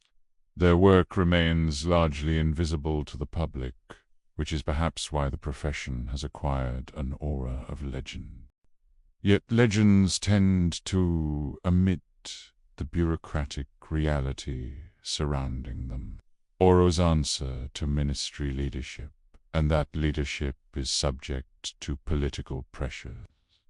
During times of stability, the Oral Office operates cautiously, gathering evidence and pursuing suspects through lawful procedures. During times of crisis, those procedures often erode. One of the most troubling examples occurred during the First Wizarding War. As Voldemort's followers spread fear across Britain, the Ministry authorized increasingly aggressive measures. Auras were permitted to use lethal force against known Death Eaters. Detentions occurred with limited oversight. The line separating justice from vengeance grew dangerously thin. This pattern illustrates an enduring tension within magical governance. When society feels threatened, the demand for security intensifies. Citizens expect immediate protection from invisible enemies. Governments respond by granting greater authority to those tasked with enforcement. The resulting expansion of power can be difficult to reverse once the crisis passes. Magical law itself attempts to establish boundaries preventing such abuses. The most famous of these legal restrictions concerns the unforgivable curses. As I mentioned previously, the Killing Curse, the Cruciatus Curse, and the Imperious Curse are forbidden because they remove fundamental human freedoms: the right to live, the right to remain free from torture, and the right to control one's own mind. Using any of these curses against another human normally results in a life sentence in Azkaban. The severity of the punishment reflects the belief that certain forms of magic are so destructive that society must discourage them. Absolutely. However, the existence of such laws does not prevent their violation. During both Wizarding Wars, the unforgivable curses were employed extensively by Voldemort's followers. Some victims were killed instantly. Others were forced to act against their will, carrying out crimes under the Imperious Curse while fully aware of their own helplessness. But the psychological damage caused by such experiences cannot easily be repaired. Even after the curse is lifted, victims often struggle to trust their own memories or decisions. Magical healing can restore physical injuries, but it cannot always repair the mind. This difficulty explains why the Ministry established specialized investigators capable of identifying traces of dark magic. Certain spells leave magical signatures detectable by trained examiners. Artifacts imbued with cursed enchantments can also be identified through careful analysis. To manage these dangers, the Ministry maintains offices dedicated to regulating magical artifacts. Objects possessing unusual magical properties must be registered, especially if their enchantments could harm unsuspecting users. The wizarding world possesses an alarming number of items that appear harmless until their hidden enchantments activate. Some cursed objects are deliberately created as weapons. Others originate from careless experimentation. A few emerge from ancient traditions whose original purposes have long been forgotten. In each case, the responsibility of containment falls upon Ministry specialists who out, confiscate, or destroy dangerous artifacts. Students sometimes assume that Hogwarts exists safely removed from such complications. In reality, the school itself has served as the source of several incidents involving enchanted objects. Magical artifacts possess a way of attracting curiosity, particularly among students eager to prove their cleverness. One famous example involved a diary that appeared to contain the preserved memories of a former Hogwarts student. That object, as history later revealed, was not merely a diary but a fragment of Voldemort's soul concealed within an enchanted container. Through subtle manipulation, it influenced a student to reopen the Chamber of Secrets. The diary demonstrated how dark artifacts can operate indirectly, manipulating emotions rather than unleashing immediate violence. Such objects are particularly dangerous because their victims may not realize they are being influenced until considerable harm has already occurred. Another form of magical threat arises from substances capable of altering perception. Potions, unlike spells, can operate without the victim's awareness. A potion known as Veritasirum forces the drinker to speak truthfully, though its effects remain subject to interpretation and resistance by highly trained individuals. Even more concerning is the potion known as Polyjuice. When brewed correctly, a process requiring rare ingredients and considerable patience. It allows the drinker to assume the physical appearance of another person temporarily. The transformation includes voice and bodily features, making impersonation extremely convincing. Polyjuice potion has legitimate uses in controlled investigations, but it also presents obvious opportunities for deception. Unauthorized brewing is therefore restricted by law. Unfortunately, the complexity of the potion does not entirely prevent determined individuals from attempting it. Magical disguise also appears through simpler means such as glamours and concealment charms. Skilled witches and wizards can alter their appearance subtly enough to avoid recognition without undergoing full transformation. Such techniques are particularly useful for spies and infiltrators. You may begin to see why the wizarding world invests considerable effort in defensive magic.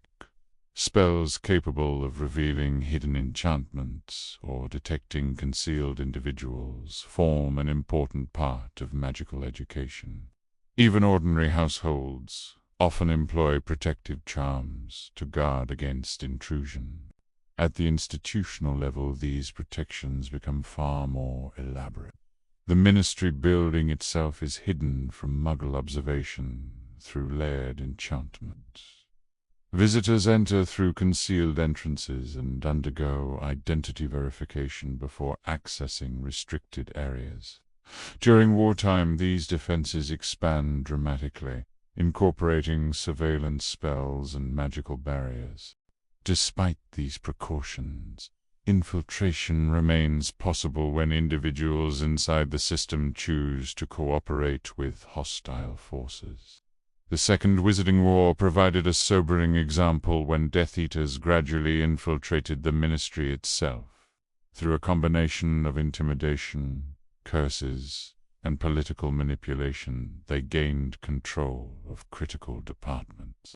Once the Ministry fell under such influence, the machinery of government began enforcing discriminatory laws against Muggle-born witches and wizards. Trials were conducted to question their right to possess magic at all, a claim rooted in the same blood purity ideology that had fueled Voldemort's movement from the beginning. The speed with which these policies appeared revealed how fragile legal protections can become when power shifts abruptly. Institutions designed to protect citizens can be transformed into instruments of persecution if those controlling them choose to reinterpret the law. Resistance to such misuse of authority often begins outside official structure. During the Second Wizarding War, various informal networks emerged to assist those targeted by the regime. Safe houses, sheltered fugitives, secret communication channels allowed allies to coordinate without attracting ministry attention. These networks operated in the shadows of a society that appeared outwardly stable. Shops remained open. Newspapers continued publishing sanitized accounts of events. Yet beneath that surface, fear spread quietly as more citizens realized the extent of the ministry's transformation. When historians examine such periods, they often ask why resistance did not emerge sooner. The answer usually lies in uncertainty. Individuals hesitate to act when information is incomplete. Each person wonders whether others will join them or remain silent. Tyrannical systems exploit that hesitation. Magical law enforcement, therefore, occupies an unusual position in the structure of wizarding society. At its best, it protects citizens from those who would abuse magical power. At its worst, it can become the instrument through which abuse is carried out. Oros themselves are not immune to this dilemma. Their authority grants them extraordinary influence over the lives of others. Responsible Auras must therefore cultivate not only magical skill but also moral judgment. Without that balance, the profession risks becoming indistinguishable from the threats it was created to oppose. After the fall of Voldemort, the Ministry attempted to rebuild trust in its institutions. Investigations examined how corruption had spread so widely within government ranks. Certain officials were removed from office, while others faced trial for collaborating with Death Eaters.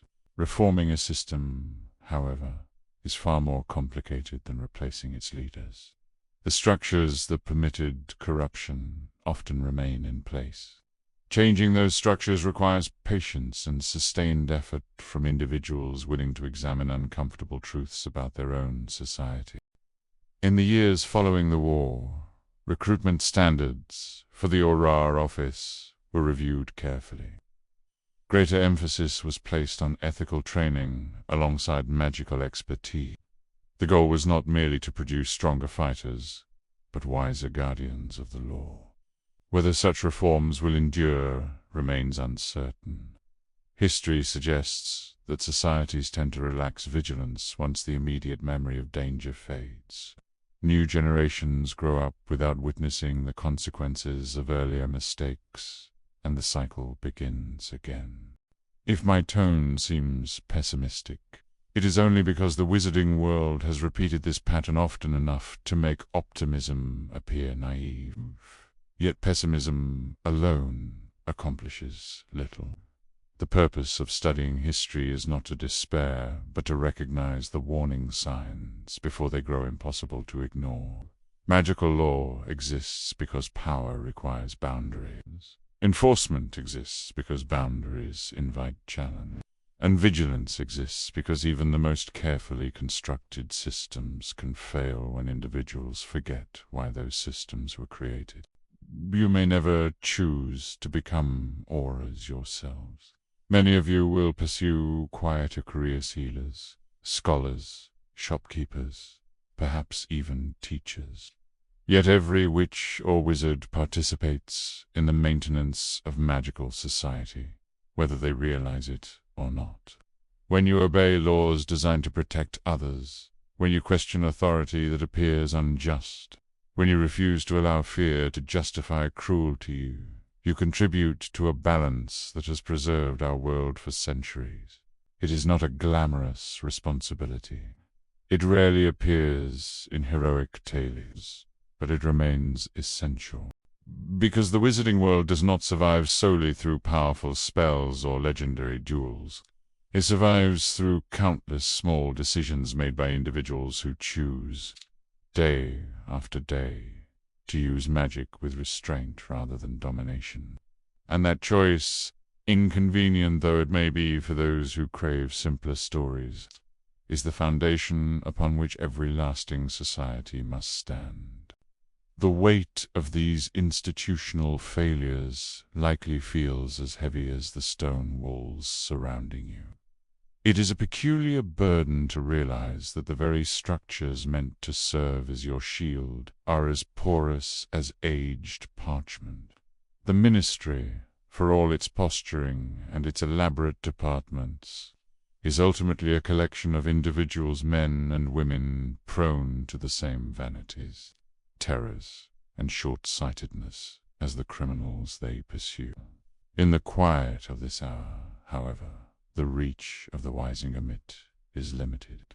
The bureaucracy cannot dictate the rhythm of your pulse, nor can it legislate the content of your subconscious. The laws of man are suspended here, replaced by the far more ancient and indifferent laws of rest. Consider the silence that now fills the space between your thoughts. In the field, an aura learns that silence is rarely empty. It is often the precursor to a curse or the cold aftermath of a catastrophe.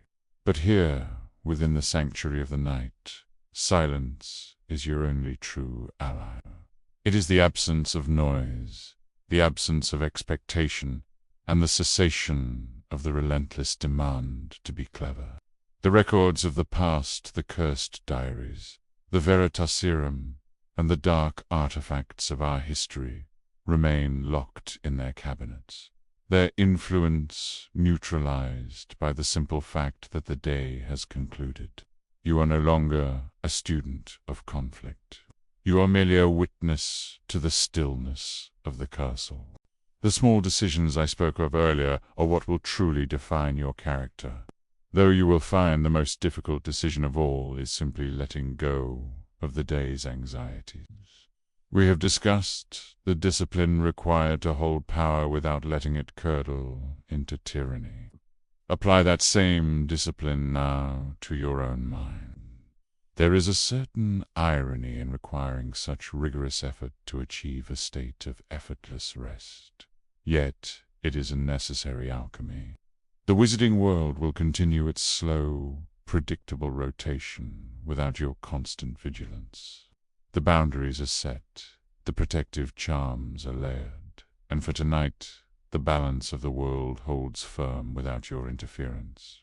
I have finished my lecture. Whether you have found these insights illuminating or merely a convenient sedative is, frankly, a matter of complete indifference to me. The fire has burned down to embers, the shadows have claimed the corners of the room, and even the most restless mind must eventually succumb to the biological necessity of the void.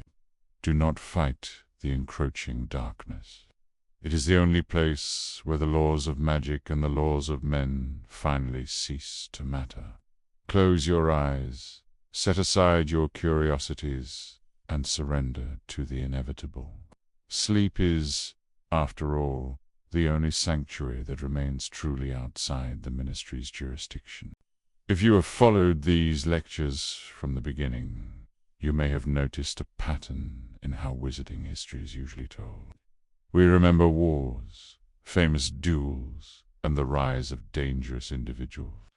Yet the world those individuals inhabit is held together by quieter forces, traditions, crafts, a knowledge that passed through generations so gradually that most witches and wizards rarely stop to examine them. Tonight I intend to discuss one of the most subtle and influential of those traditions, the craft of wand-making and the deeper principles of magical objects more broadly. The wand is so familiar to us that many students treat it as nothing more than a tool. They purchase one in Diagon Alley before their first year at Hogwarts, and rarely consider the complex magical philosophy embedded within it.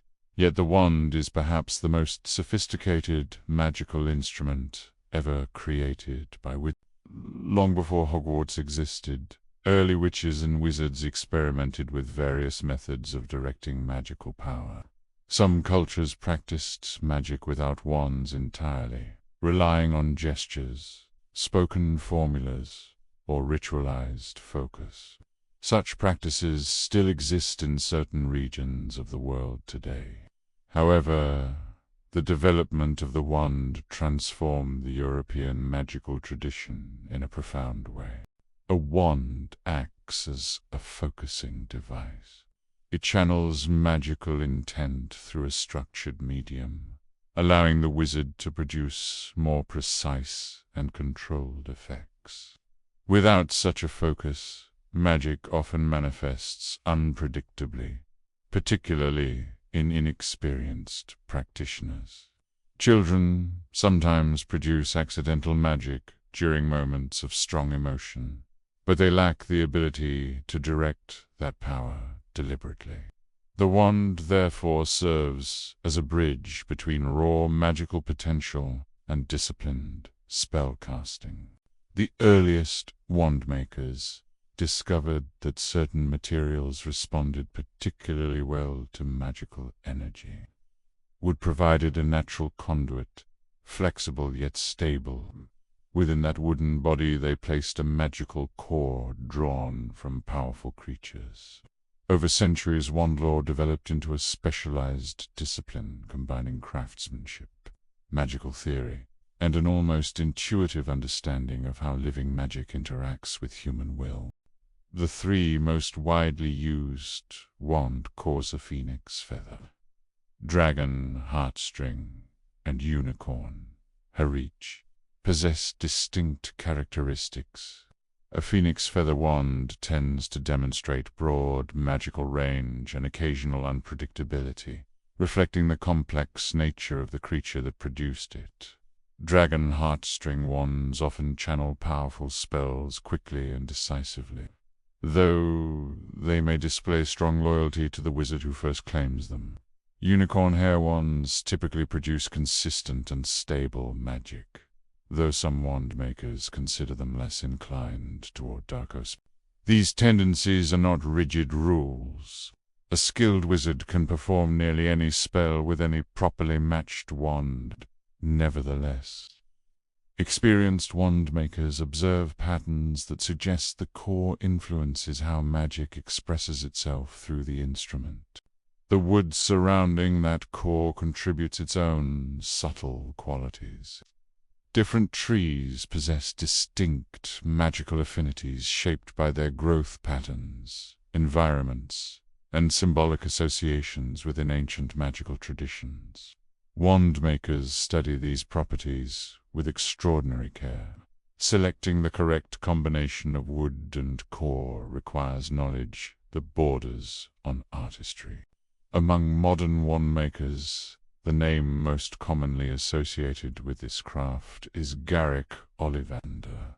His family has produced wands for centuries, maintaining meticulous records describing the characteristics of each instrument they create.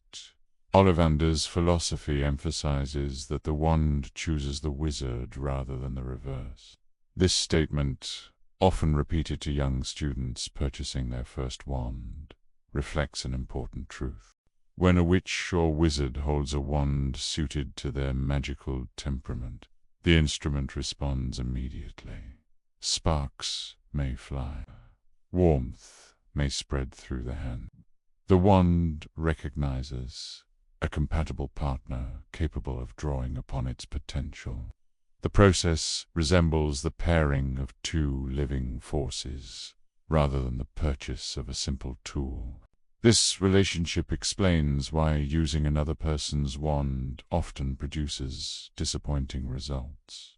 Although the wand may function adequately, it rarely achieves the same level of responsiveness it would display for its original owner. The magical connection between wand and wizard develops gradually through shared experience. Wand allegiance, which I have mentioned before, complicates this relationship further.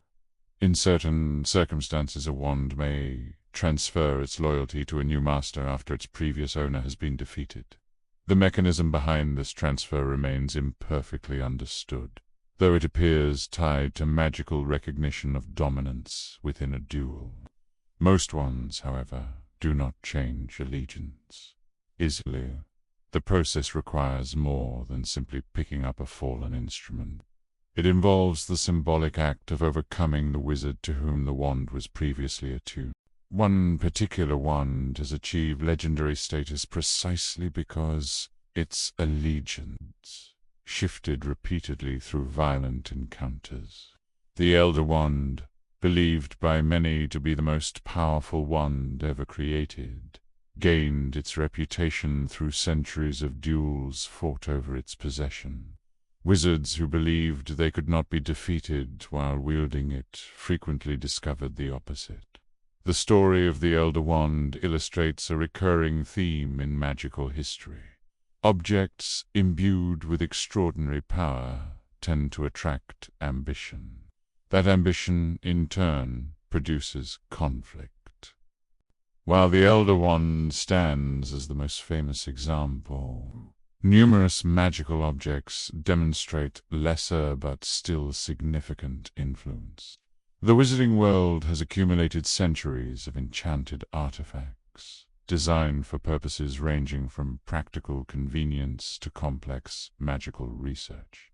Consider the humble broomstick. To a Muggle observer, it might appear absurd that witches and wizards travel through the air on wooden brooms. Yet the broomstick represents a sophisticated blend of enchantments, carefully balanced to allow stable flight. Early flying devices were far less refined. Historical accounts describe cumbersome enchanted chairs, carpets, and even barrels used as experimental methods of aerial transportation. Over time, broomsticks proved superior because their shape allowed greater maneuverability and speed. Modern broom manufacturers refine their designs continuously, incorporating charms that improve balance, acceleration, and responsiveness. Professional Quidditch teams invest enormous resources in acquiring the latest models. For them, the difference between victory and defeat may depend upon the subtle improvements produced by these enchantments. Flying remains one of the few magical practices that combines skill with physical sensation. The experience of rising above the ground under one's own control captures the imagination of young witches and wizards in a way few other spells can match. Beyond transportation, magical objects often serve purposes connected to protection and concealment. Cloaks, enchanted for invisibility, represent one such category. Most invisibility cloaks rely on charms that gradually weaken over time. Their enchantments fade after repeated use, eventually allowing observers to detect the concealed figure beneath. The legendary invisibility cloak, associated with the Deathly Hallows, differs from these ordinary examples because its concealment appears permanent. No charm has yet been found capable of penetrating its magic. This durability suggests that its creator possessed extraordinary understanding of concealment magic. Protection charms also appear in jewelry, household items, and architectural structures. Wizarding homes frequently incorporate enchantments that repel intruders or conceal the building from unwanted attention. These spells may include anti-apparition wards, muggle-repelling charms, or detection enchantments that alert the occupants to approaching danger. Such protections became especially important during periods of conflict. Families opposing Voldemort often relied on layered defensive enchantments to survive attacks from Death Eaters. Maintaining those spells required constant vigilance, as determined attackers could attempt to weaken them through repeated assaults. Magical objects also appear in more scholarly contexts. Certain instruments allow researchers to measure magical activity, detect hidden enchantments, or observe phenomena that ordinary senses cannot perceive. The Department of Mysteries maintains many such devices within its laboratories. Some of these artifacts operate in ways that even experienced wizards struggle to explain fully. Magic occasionally produces effects that behave less like mechanical systems and more like living processes. An enchanted object may adapt to circumstances, respond to emotional states, or alter its behavior after extended contact with a particular individual. These unpredictable qualities make magical artifacts both valuable and dangerous. A tool designed for one purpose may evolve in unexpected directions if its enchantments interact with powerful emotional forces. Consider the Mirror of Arise, an object discovered within Hogwarts many years ago. The mirror reveals the viewer's deepest desire rather than their physical reflection.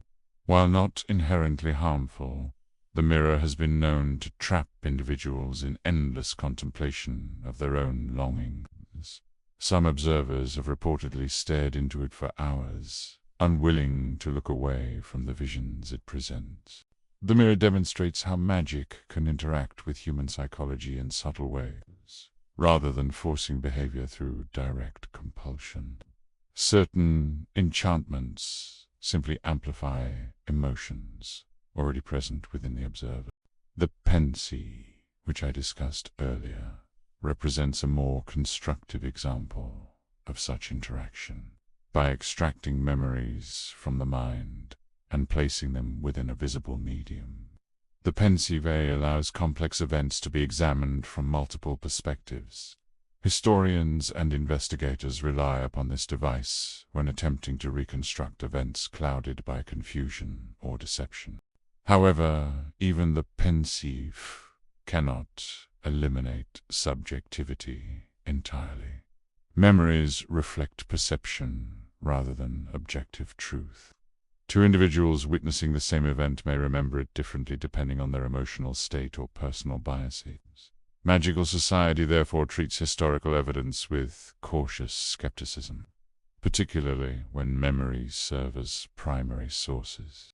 Artifacts capable of altering perception also exist in less benign forms.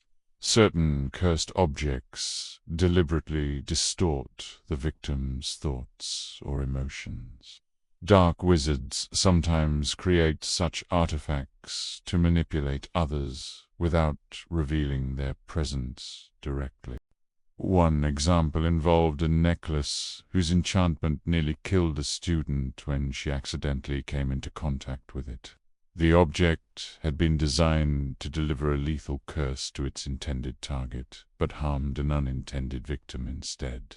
Incidents like this remind us that magical objects do not always discriminate between those they were meant to affect and those who encounter them by chance. The Ministry maintains a special office dedicated to identifying and neutralizing such cursed artifacts. Specialists working in that office study the signatures left behind by dark enchantments, allowing them to dismantle dangerous objects safely. Their work often receives little recognition despite preventing disasters that could otherwise spread through the wizarding community. Magical craftsmanship extends beyond individual objects to entire buildings. Hogwarts itself stands as one of the most intricate magical constructions ever attempted.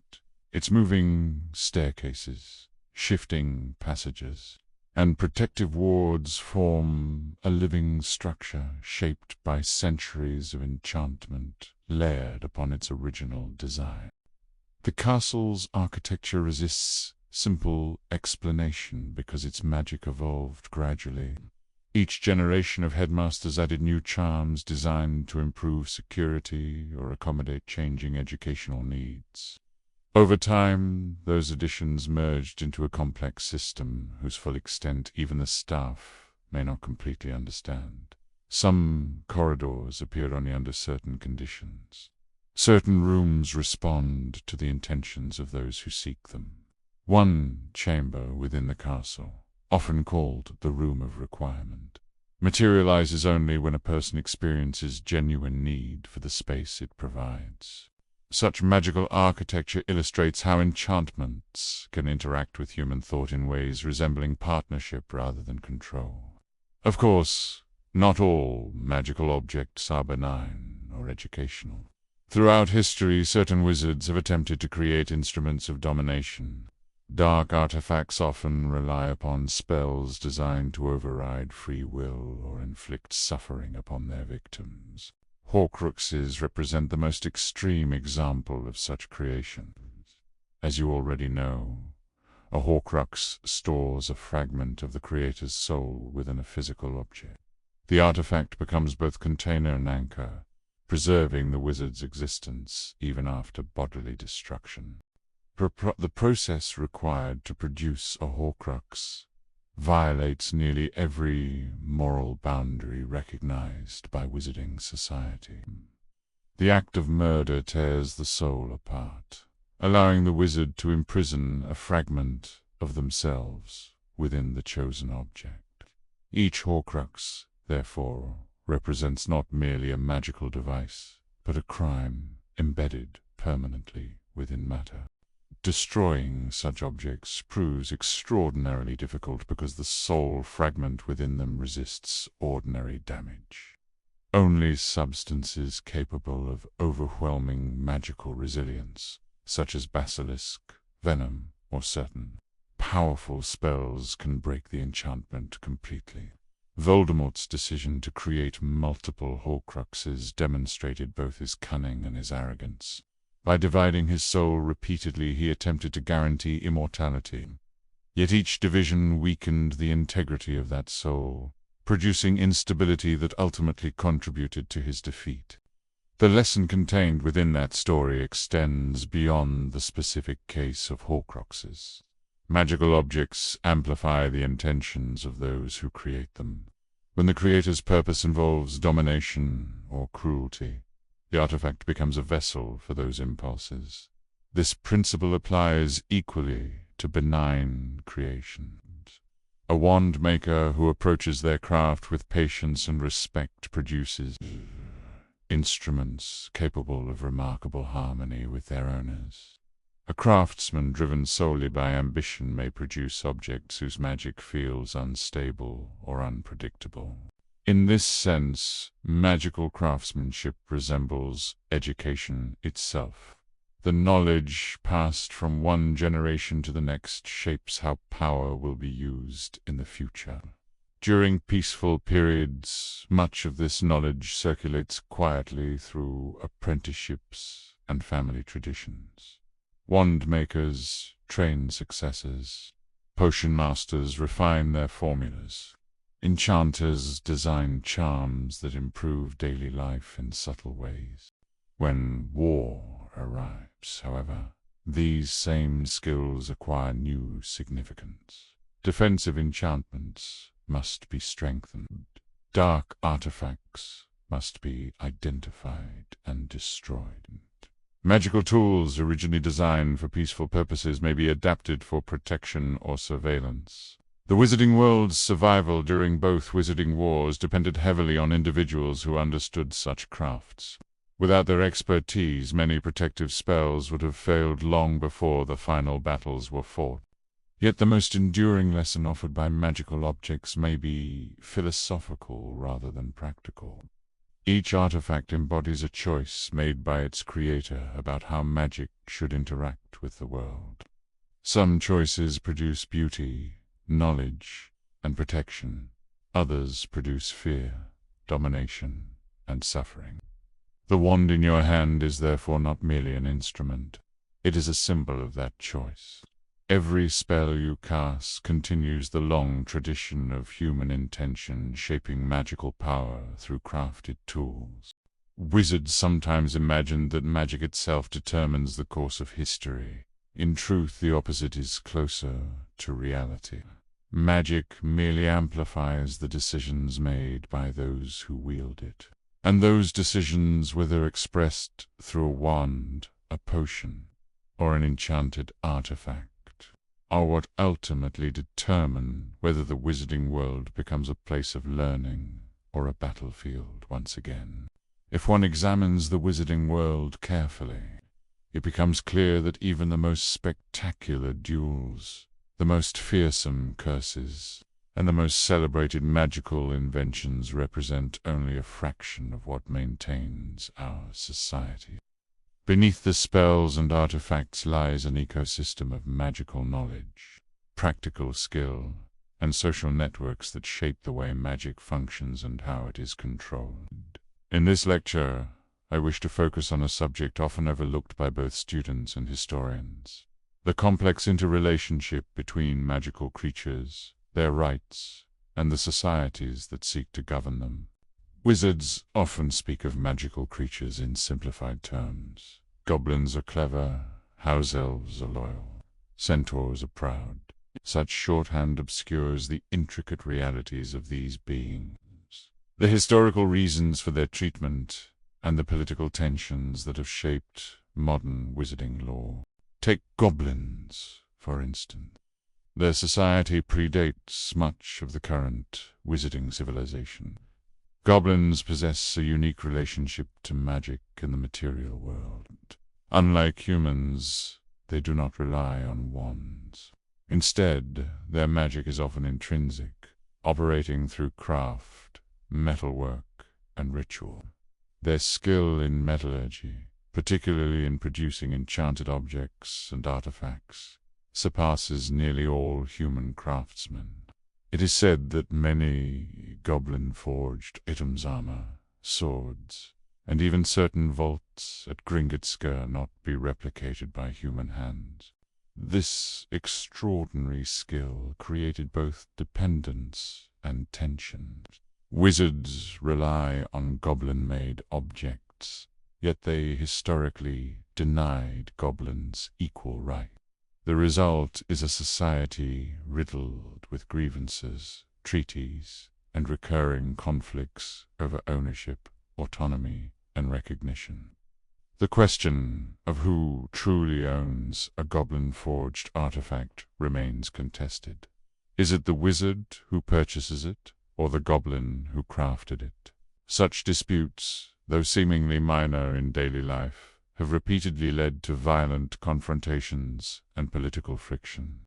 Centaurs present a different challenge. Proud, intelligent, and highly attuned to natural magic, centaurs occupy forested regions like the Forbidden Forest near Hogwarts. Unlike goblins, centaurs have resisted integration into human institutions. They maintain councils, rituals, and laws largely independent of wizarding governance. Their understanding of astronomy and divination surpasses most human scholars, yet they guard their knowledge jealously, often refusing to intervene in human conflicts unless directly threatened. Hogwarts, by contrast, has relied on a limited degree of cooperation with centaurs, most notably in providing education and preserving territorial boundaries.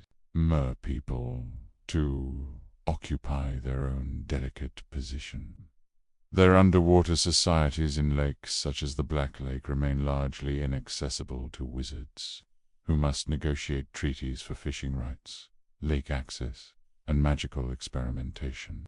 While merpeople are capable of complex thought and intricate social organization, they are often dismissed in wizarding culture, treated as curiosities or obstacles rather than autonomous beings with their own agendas. Historical incidents, such as conflicts during triwizard tasks or unauthorized experimentation, highlight the risks of disregarding their autonomy. Then there are house elves, creatures whose loyalty to human masters has become legendary, yet whose rights are among the most limited in wizarding lore. House elves possessed magic independent of wands, capable of feats of instantaneous apparition, object manipulation, and concealment. Despite these talents, they were long denied recognition as sentient beings with agency, bound instead to servitude under centuries-old traditions. Even organizations that claim to champion their welfare, such as the Society for the Promotion of Elfish Welfare, face significant resistance from the very communities they attempt to influence. The case of Dobie illustrates both the potential for individual liberation and the entrenched resistance of human societies to changing long-standing norms. Werewolves exemplify yet another complex intersection of biology, magic, and law. The lycanthropic condition produces extreme societal stigma, often preventing afflicted individuals from employment, acceptance, or social participation. Magical legislation, such as the registration of werewolves, represents attempts to balance public safety against the rights of individuals. Yet enforcement has historically been inconsistent, and prejudice continues to drive both fear and violence. Werewolves often find themselves trapped between magical law designed to regulate them and societal exclusion that denies them opportunity and dignity. The interplay among these creatures, wizards, and institutions demonstrates a persistent tension. Magic empowers, but social structures dictate the extent and direction of that empowerment. Power without oversight, as history has repeatedly shown, is both dangerous and seductive. The Ministry of Magic has historically struggled to mediate these conflicts effectively. Laws exist, but enforcement is inconsistent. Oversight offices, such as the Department for the Regulation and Control of Magical Creatures, attempt to codify protections while simultaneously limiting autonomy to prevent perceived threats. These compromises rarely satisfy all parties. This tension becomes particularly pronounced in periods of conflict. During the rise of Voldemort, creatures once marginalized became either allies or targets, depending on their alignment and capacity for strategic utility. House elves, for instance, joined the resistance selectively, often at great personal risk. Centaurs remained largely neutral, while goblins walked a careful line, wary of both dictators and human intervention.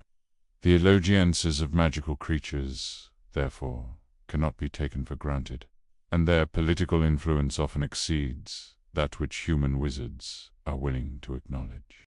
Equally important to understand is the integration of magical creatures into everyday wizarding life. Goblins run the banking system at Gringotts, a foundation for the economy.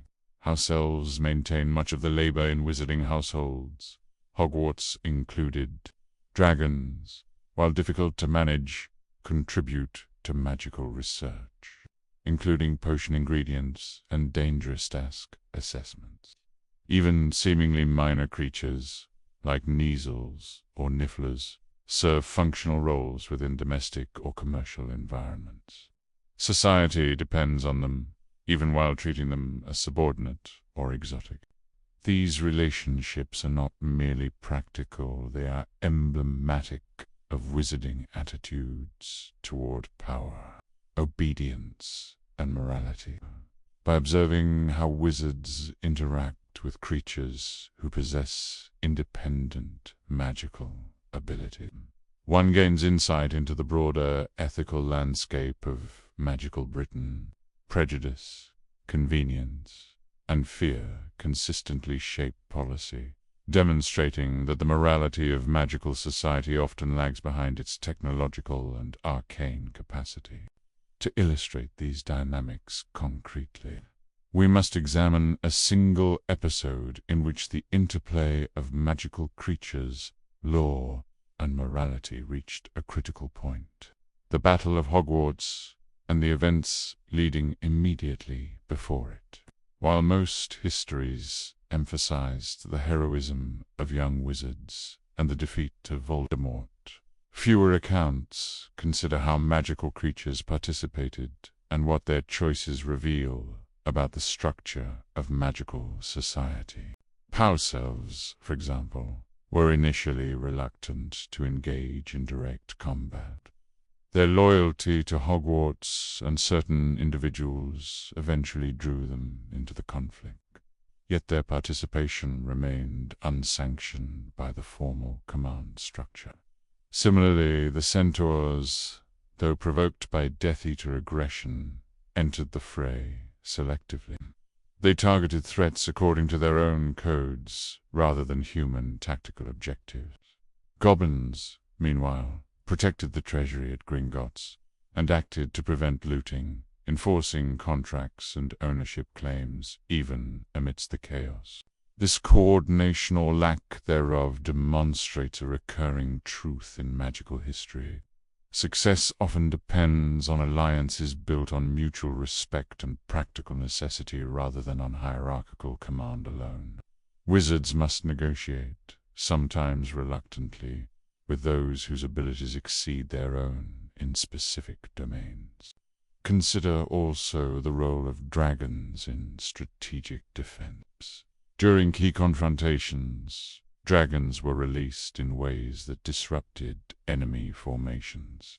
Yet controlling such creatures required careful preparation. Any miscalculation could result in friendly casualties, as the beasts follow instinct as much as instruction. Such risk underscores a broader point. Magical power is never absolute. It must be mediated by understanding, discipline, and respect for forces beyond the wizard's direct control. Even the most powerful spells function within constraints. Magic requires intent, precision, and focus. It is influenced by emotion, environmental conditions, and the magical resonance of the tools employed. A spell cast under duress may succeed imperfectly. A curse launched with anger may backfire. The interdependence of spell, caster, and circumstance mirrors the interdependence of magical society itself. The social, legal, and ethical frameworks governing magical creatures extend beyond conflict. They influence education, commerce, healthcare, and the preservation of magical ecosystems. Hogwarts itself serves as a microcosm of these principles. Students learn to navigate not only spells and potions, but also relationships with non-human beings. Care of magical creatures, taught in the third year, is not merely about tending hippogriffs or blast-ended scoops. It is a study in respect, boundaries, and ethical engagement with beings possessing agency and intelligence. Equally important is the regulation of dangerous or exotic creatures. Licenses are required for dragons, unicorns, and certain classified magical beasts. Magical zoologists and law enforcement inspectors ensure compliance. Violations can result in fines, imprisonment, or magical confinement. These rules exist not to limit curiosity, but to prevent accidents and conflicts that could escalate into large-scale disaster.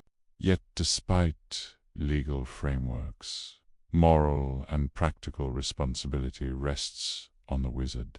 A careless student, a neglectful employer, or a corrupt official can undermine these protections. The history of magical Britain demonstrates repeatedly that institutions alone cannot ensure stability. Individual judgment, courage, and foresight are equally critical. In conclusion, understanding the wizarding world requires recognizing the dynamic interplay between humans and magical creatures. These relationships shape politics, economics, law, and morality. They reveal how power operates in subtle, distributed ways, and how cooperation or its absence can determine the survival of communities under stress. Magical creatures are neither props nor obstacles. They are living participants in history. Their autonomy, intelligence, and skill complicate human ambition, restrain excessive cruelty, and occasionally provide the means for salvation. Ignoring these realities is not merely naive, it is dangerous. Any attempt to master the wizarding world without acknowledging these forces risks repeating the failures that have defined our history. Ambition unchecked by empathy, law enforced without justice, and power pursued without responsibility. As you leave this lecture, remember this principle. The fate of wizarding society has never depended solely on spells, artifacts, or wands. It has depended on the careful balance of authority, cooperation, and respect for those whose power complements, restrains, or exceeds our own. Those who understand this balance and act accordingly ensure that magic serves civilization rather than threatens it.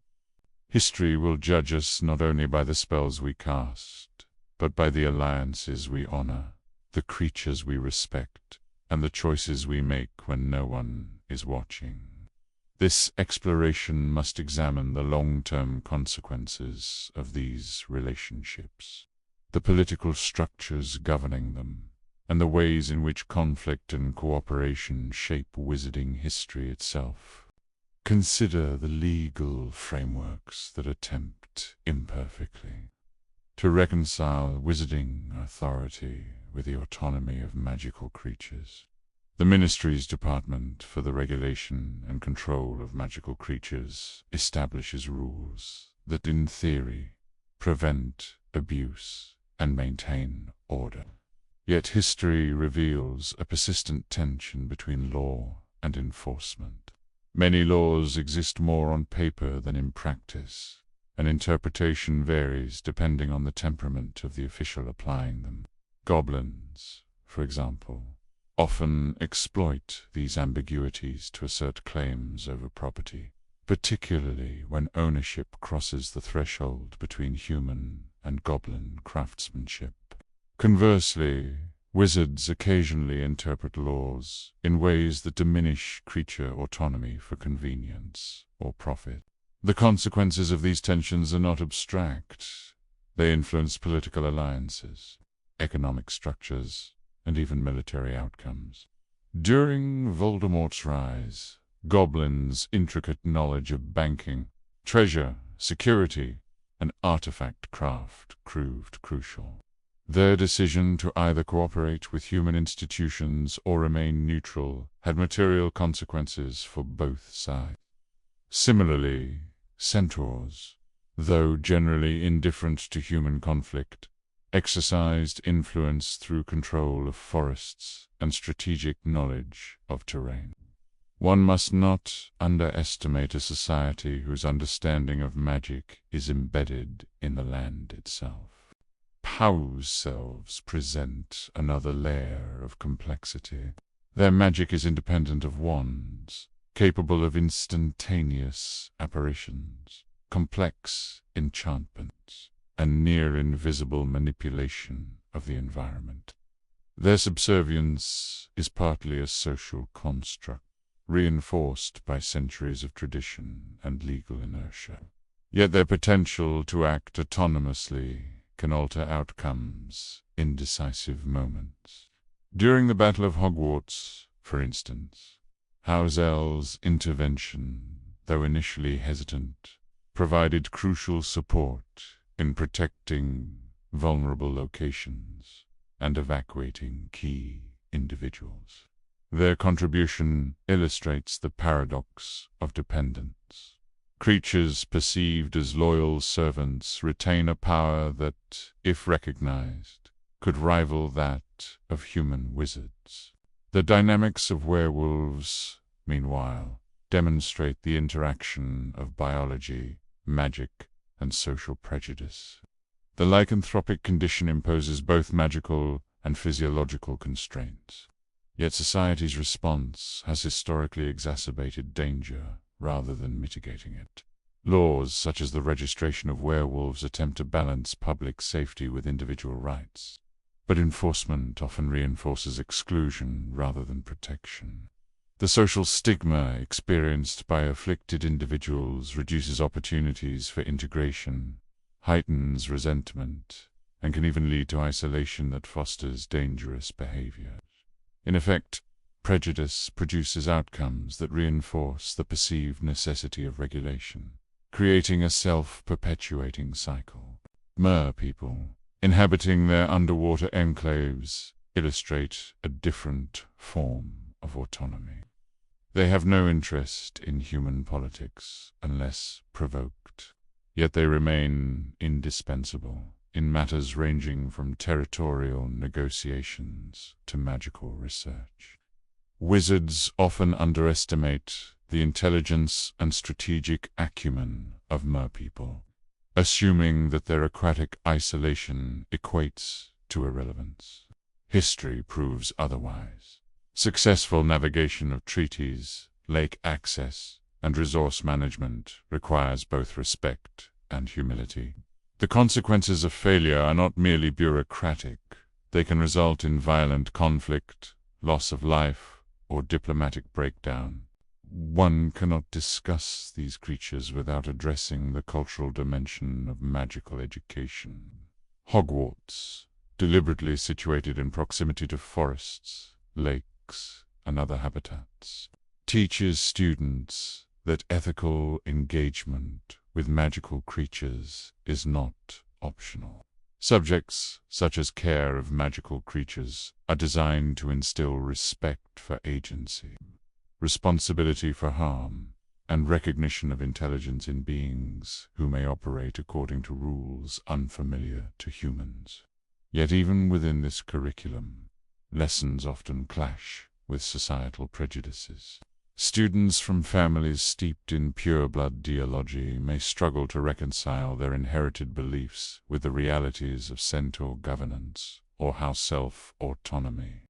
This tension between inherited prejudice and practical necessity has shaped political structures throughout history.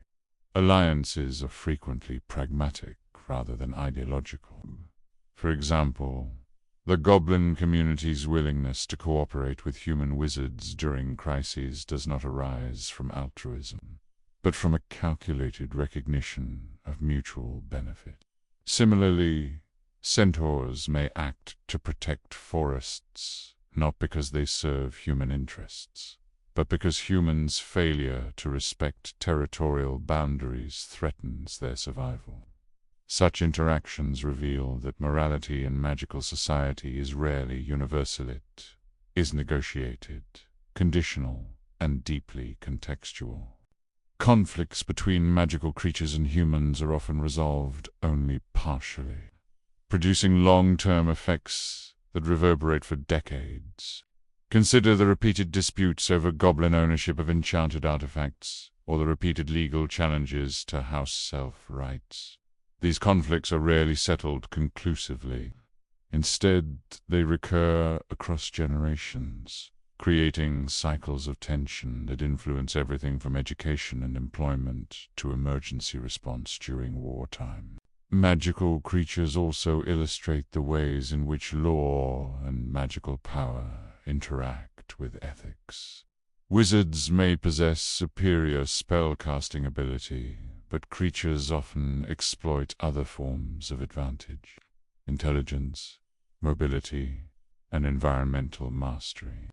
During the First and Second Wizarding Wars, these advantages shaped tactical decisions and outcomes. Centaurs' knowledge of terrain allowed them to control the movement of hostile forces. Goblins' expertise in enchanted vaults protected critical resources. House elves' unobtrusive magic enabled covert resistance. Observers who focus only on wands and spells miss the full complexity of these conflicts. The balance of power between humans and creatures is further complicated by magical artifacts.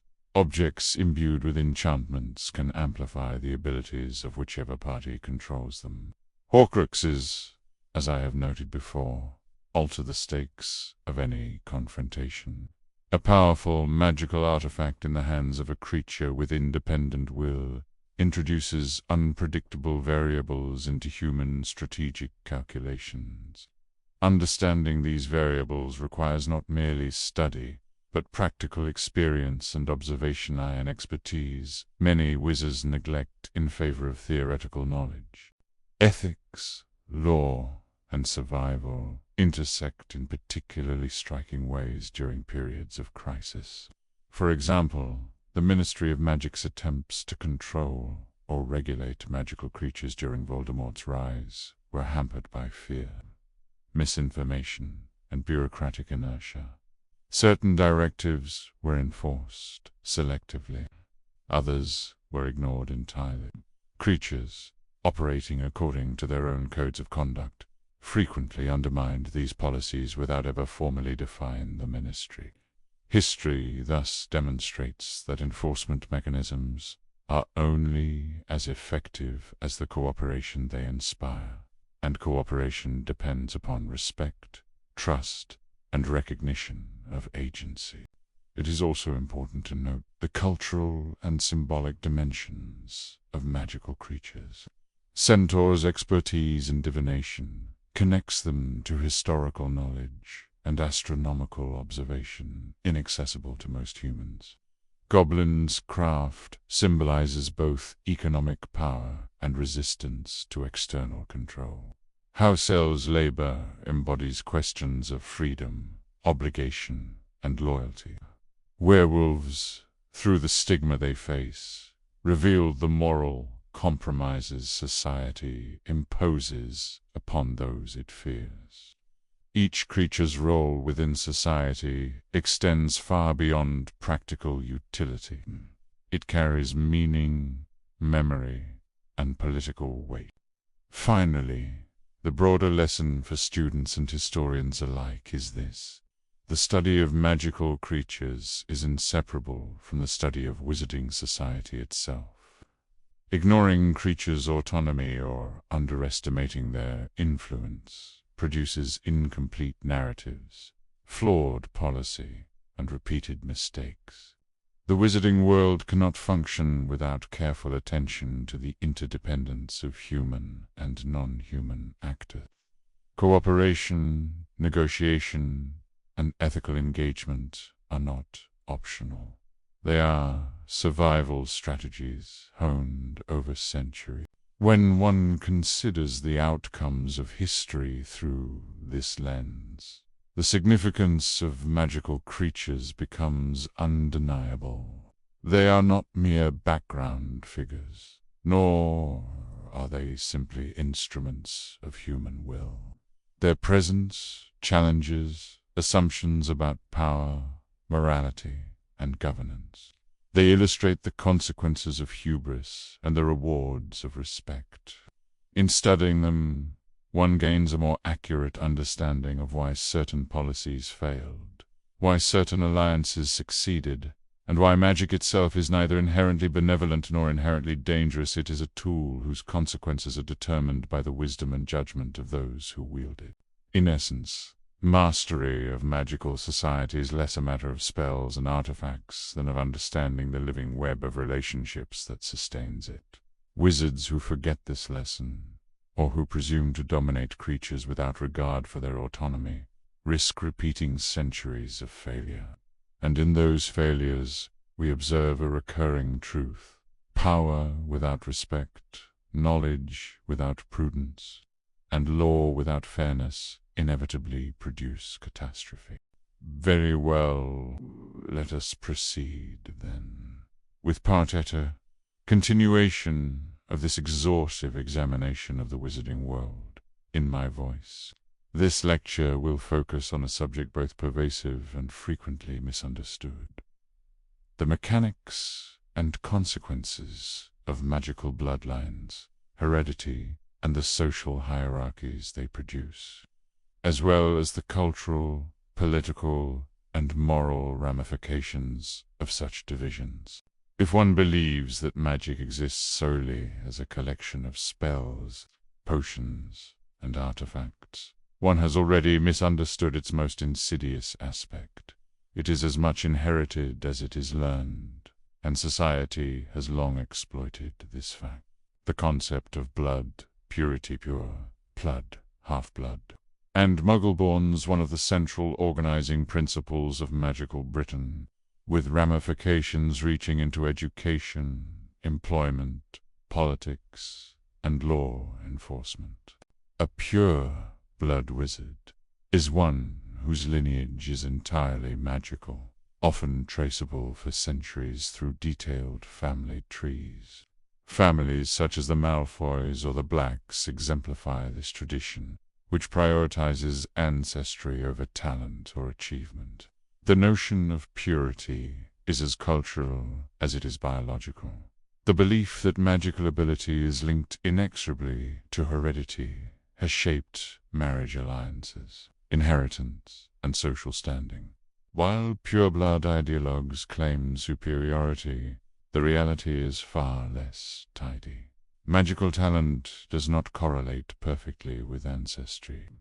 Exceptional witches and wizards emerge from half-blood and Muggleborn families, sometimes surpassing their supposedly noble contemporaries.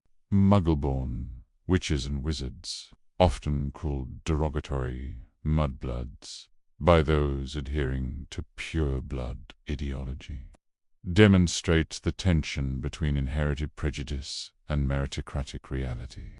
The rise of Muggleborns in prestigious positions, ministry departments, teaching posts, and elite dueling circles exposes the fallacy of blood purity as a measure of magical competence. Yet prejudice persists, institutionalized through both social expectation and explicit policy, particularly during periods of heightened political tension.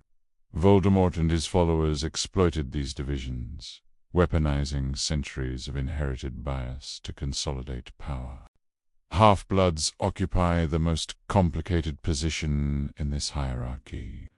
Born of one magical parent and one Muggle, or Muggleborn parent, half-bloods straddle both worlds, often able to traverse boundaries denied to purebloods or Muggleborns alone.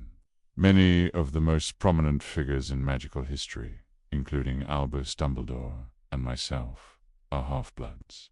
Our dual heritage often grants us a perspective inaccessible to those confined entirely to one lineage. Yet half-bloods frequently experience suspicion or derision from both extremes of the social spectrum. Their existence embodies the uncomfortable truth that magical ability is not the property of any bloodline. The obsession with lineage extends beyond human society to legal frameworks. Pureblood families have historically influenced ministry policy through both direct participation and covert lobbying. Marriage alliances reinforce networks of power, while education at Hogwarts and other institutions codifies hierarchy. Hogwarts houses, for example, while ostensibly based on character and skill, have long reflected social patterns. Slytherin's historic association with pureblood families is no coincidence, and the house system reinforces expectations of status, loyalty, and ambition. The consequences of this obsession are profound. Prejudice, enforced through custom and tradition, shapes access to knowledge, opportunity, and resources. Bloodlines influence appointments to positions of authority, the allocation of magical inheritance, and even the likelihood of being recruited into elite enforcement roles, such as the Auras or Unspeakables. In this sense, magical Britain operates as a meritocracy, constrained by inherited social codes, a tension that persists despite repeated upheaval. One must also consider magical heredity beyond social categorization. Certain families exhibit a tendency toward specific talents or magical proclivities. Legitimacy, occlumency, and particular forms of dueling aptitude appear with unusual frequency in certain bloodlines. Likewise, proclivities toward dark arts often cluster in families with historical ties to dangerous practices. While heredity may influence predisposition, it is never deterministic. Magic requires cultivation. Discipline, study, and intent are essential, regardless of ancestry. Wand lore intersects with bloodlines in ways often underappreciated. Wands, as I have explained before, choose their wizard based on compatibility, temperament, and intent. Pureblood families often assume that loyalty or power will be inherited along with bloodlines. But history contradicts this assumption. Wands respond to individual magical character rather than family pedigree. The Elder Wand, in particular, demonstrates that ultimate power is neither inherited nor guaranteed by blood. It is seized, maintained, and justified through action. The concept of magical heredity also manifests in the phenomenon of magical illnesses and afflictions. Certain conditions, such as predispositions to lycanthropy, sensitivity to dark curses, or vulnerabilities to specific hexes appear with unusual frequency in specific families.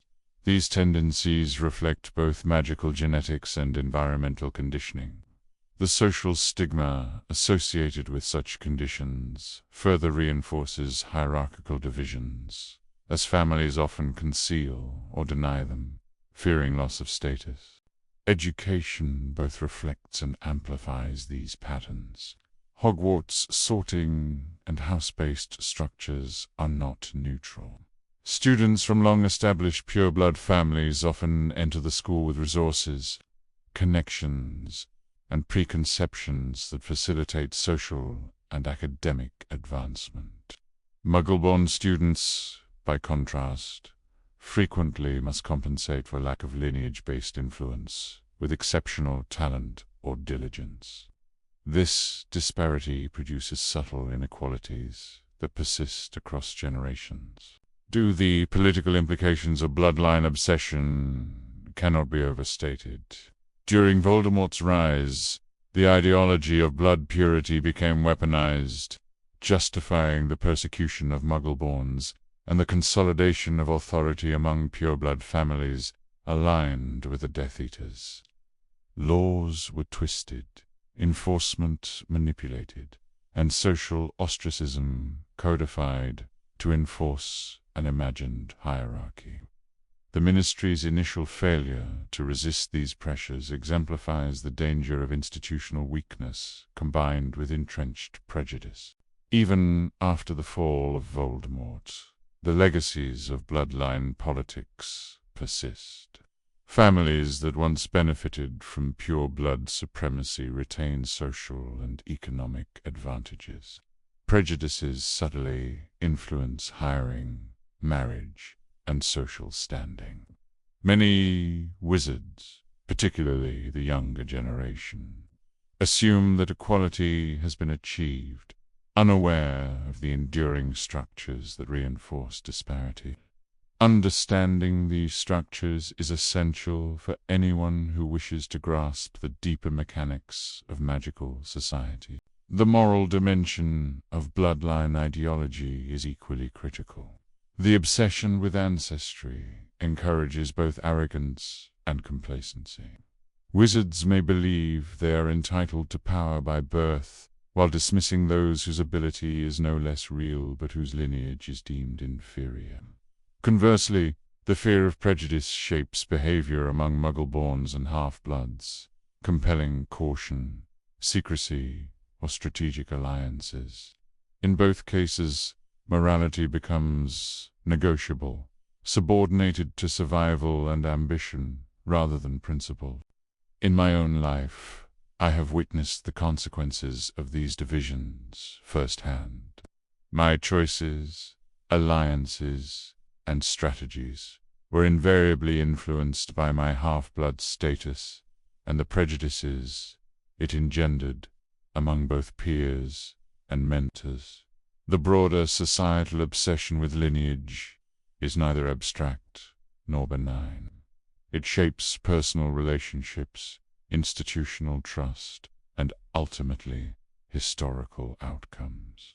To understand wizarding history fully, one must study not only battles and artifacts, but also the invisible forces of social structure, heredity, and expectation.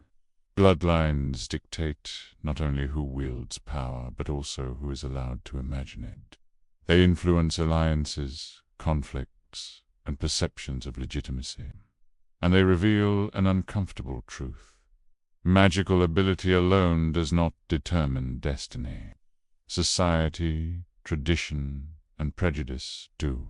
Finally, one must acknowledge that these hierarchies are neither immutable nor unchallenged. Resistance, reform, and conscientious engagement have repeatedly altered the course of wizarding history.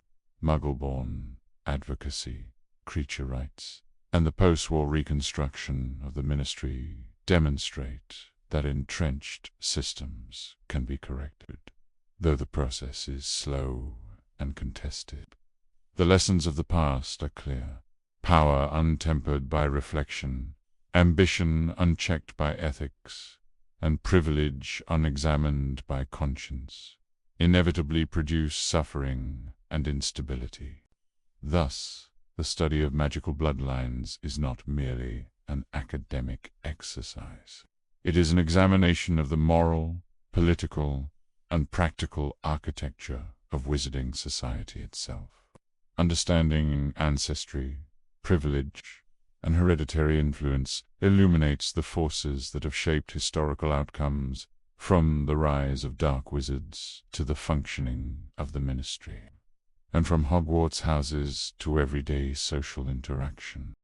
In conclusion, mastery of magic requires more than skill in spellwork or potion-making. It demands comprehension of the social forces that guide, constrain, and amplify that skill.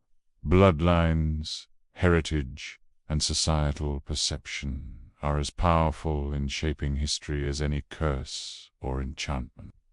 To ignore them is to misread the past and miscalculate the future. We must also address the biological anomaly that haunts the pureblood dinner table. The squib. It is the silent terror of every ancient Husa child, born of magical parents, who possesses no more power than a Muggle. To the ideologues, a squib is a biological failure, a stain on the tapestry of their noble ancestry. In truth, the existence of squibs is the ultimate proof that magic is a volatile, unpredictable force that refuses to be tamed by genealogy alone. The cruelty with which these individuals have been historically treated, often exiled to the Muggle world, or hidden away like shameful secrets, the true nature of the pure-blood obsession. It is not about protecting magic. It is about protecting the illusion of a guaranteed inheritance. If a Malfoy or a Black can produce a child without magic, then the entire foundation of their supposed superiority crumbles. Then there is the directory of the so-called Socryat 28, a list published in the 1930s that ostensibly identified the truly pure families remaining in Britain. This document likely authored by Cantankerous Knot, is a masterpiece of political theatre. It excluded families like the Potters for their common name and their historical sympathies toward Muggles, while canonizing others whose lineages were already beginning to fray. The obsession with remaining on such lists has led to a catastrophic narrowness in the pureblood gene pool. When one limits their choice of spouse to a handful of acceptable names, the result is not purity, but degradation. We see the consequences in the instability of the Gaunts or the frantic, desperate pride of the House of Black. They cling to their scrolls of parchment while their vitality slowly withers, a cautionary tale of what happens when tradition is valued more than survival. Furthermore, the wizarding hierarchy does not end with human blood. One need only look at the fountain of magical brethren that once stood in the ministry's atrium to see how we perceive our place in the world. A wizard in which stand at the center, surrounded by a goblin, a house elf, and a centaur who look up at them with a devotion that is entirely fictional. This visual propaganda reflects a deeper legal and social reality. Wizards have spent centuries centralizing power and denying it to other sentient, magical beings. We restrict the use of wands to humans. We categorize creatures by their intelligence while ignoring their wisdom. And we act surprised when the goblins rebel or the centaurs retreat into their forests. The divisions of blood are merely the internal symptoms of a society that believes its magic grants it a natural right to rule everything it touches. Ultimately, the fixation on blood is a desperate attempt to claim a permanence that magic itself denies. Magic is a transformative force. It is about change, intent, and the movement of the soul. To tie it to the static, unyielding reality of ancestry is to misunderstand its very essence. Those who spent their lives obsessed with the purity of their veins often found themselves the most vulnerable when history finally moved against them. They believed their blood would protect them from the consequences of their choices, only to discover that the universe has no interest in their family trees. Power is not a birthright. It is a temporary loan, and it is judged not by where it originated, but by the weight of the shadow it leaves behind. The final lesson. The echoes of our ancestors are remarkably persistent, yet they are remarkably poor companions in the dark. As the hour grows late, the intricacies of the sacred 28 and the biological frustrations of the squib status begin to lose their sharp edges. The history of blood is, in the end, a history of ghosts, voices from the past, demanding a loyalty that the present can no longer afford to give. Outside, the wind likely whispers through the stones of the castle, indifferent to whether the ears that hear it are pure-blood, half-blood, or Muggle-born. The castle itself does not check your lineage before it offers you its protection. It merely asks that you occupy its space with some degree of purpose. You would do well to release the tension of these social hierarchies. In the realm of sleep, there is no ministry to categorize you, no peerage to judge your associations, and no ancient family tree to dictate your worth. You are merely a consciousness seeking a respite from the relentless noise of the world. The ink of the ledger has faded, the candles have been snuffed, and the weight of the noble and most ancient houses is no heavier than a handful of dust. Allow the silence to settle over you like a heavy cloak one that hides you from the expectations of the living and the demands of the dead alike. I have said all that needs to be said on the matter. The lecture is concluded and the archives are locked. Whether you have understood the moral rot at the heart of our society or merely found my voice, a suitable background for your own exhaustion is irrelevant now.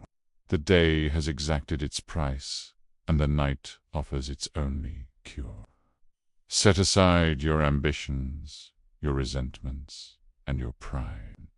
The darkness is the only truly egalitarian force we possess. It claims everyone with the same quiet indifference. Surrender to the stillness, for it is the only magic that requires no ancestry and offers no argument. Sleep now, and let the history of the world continue without you.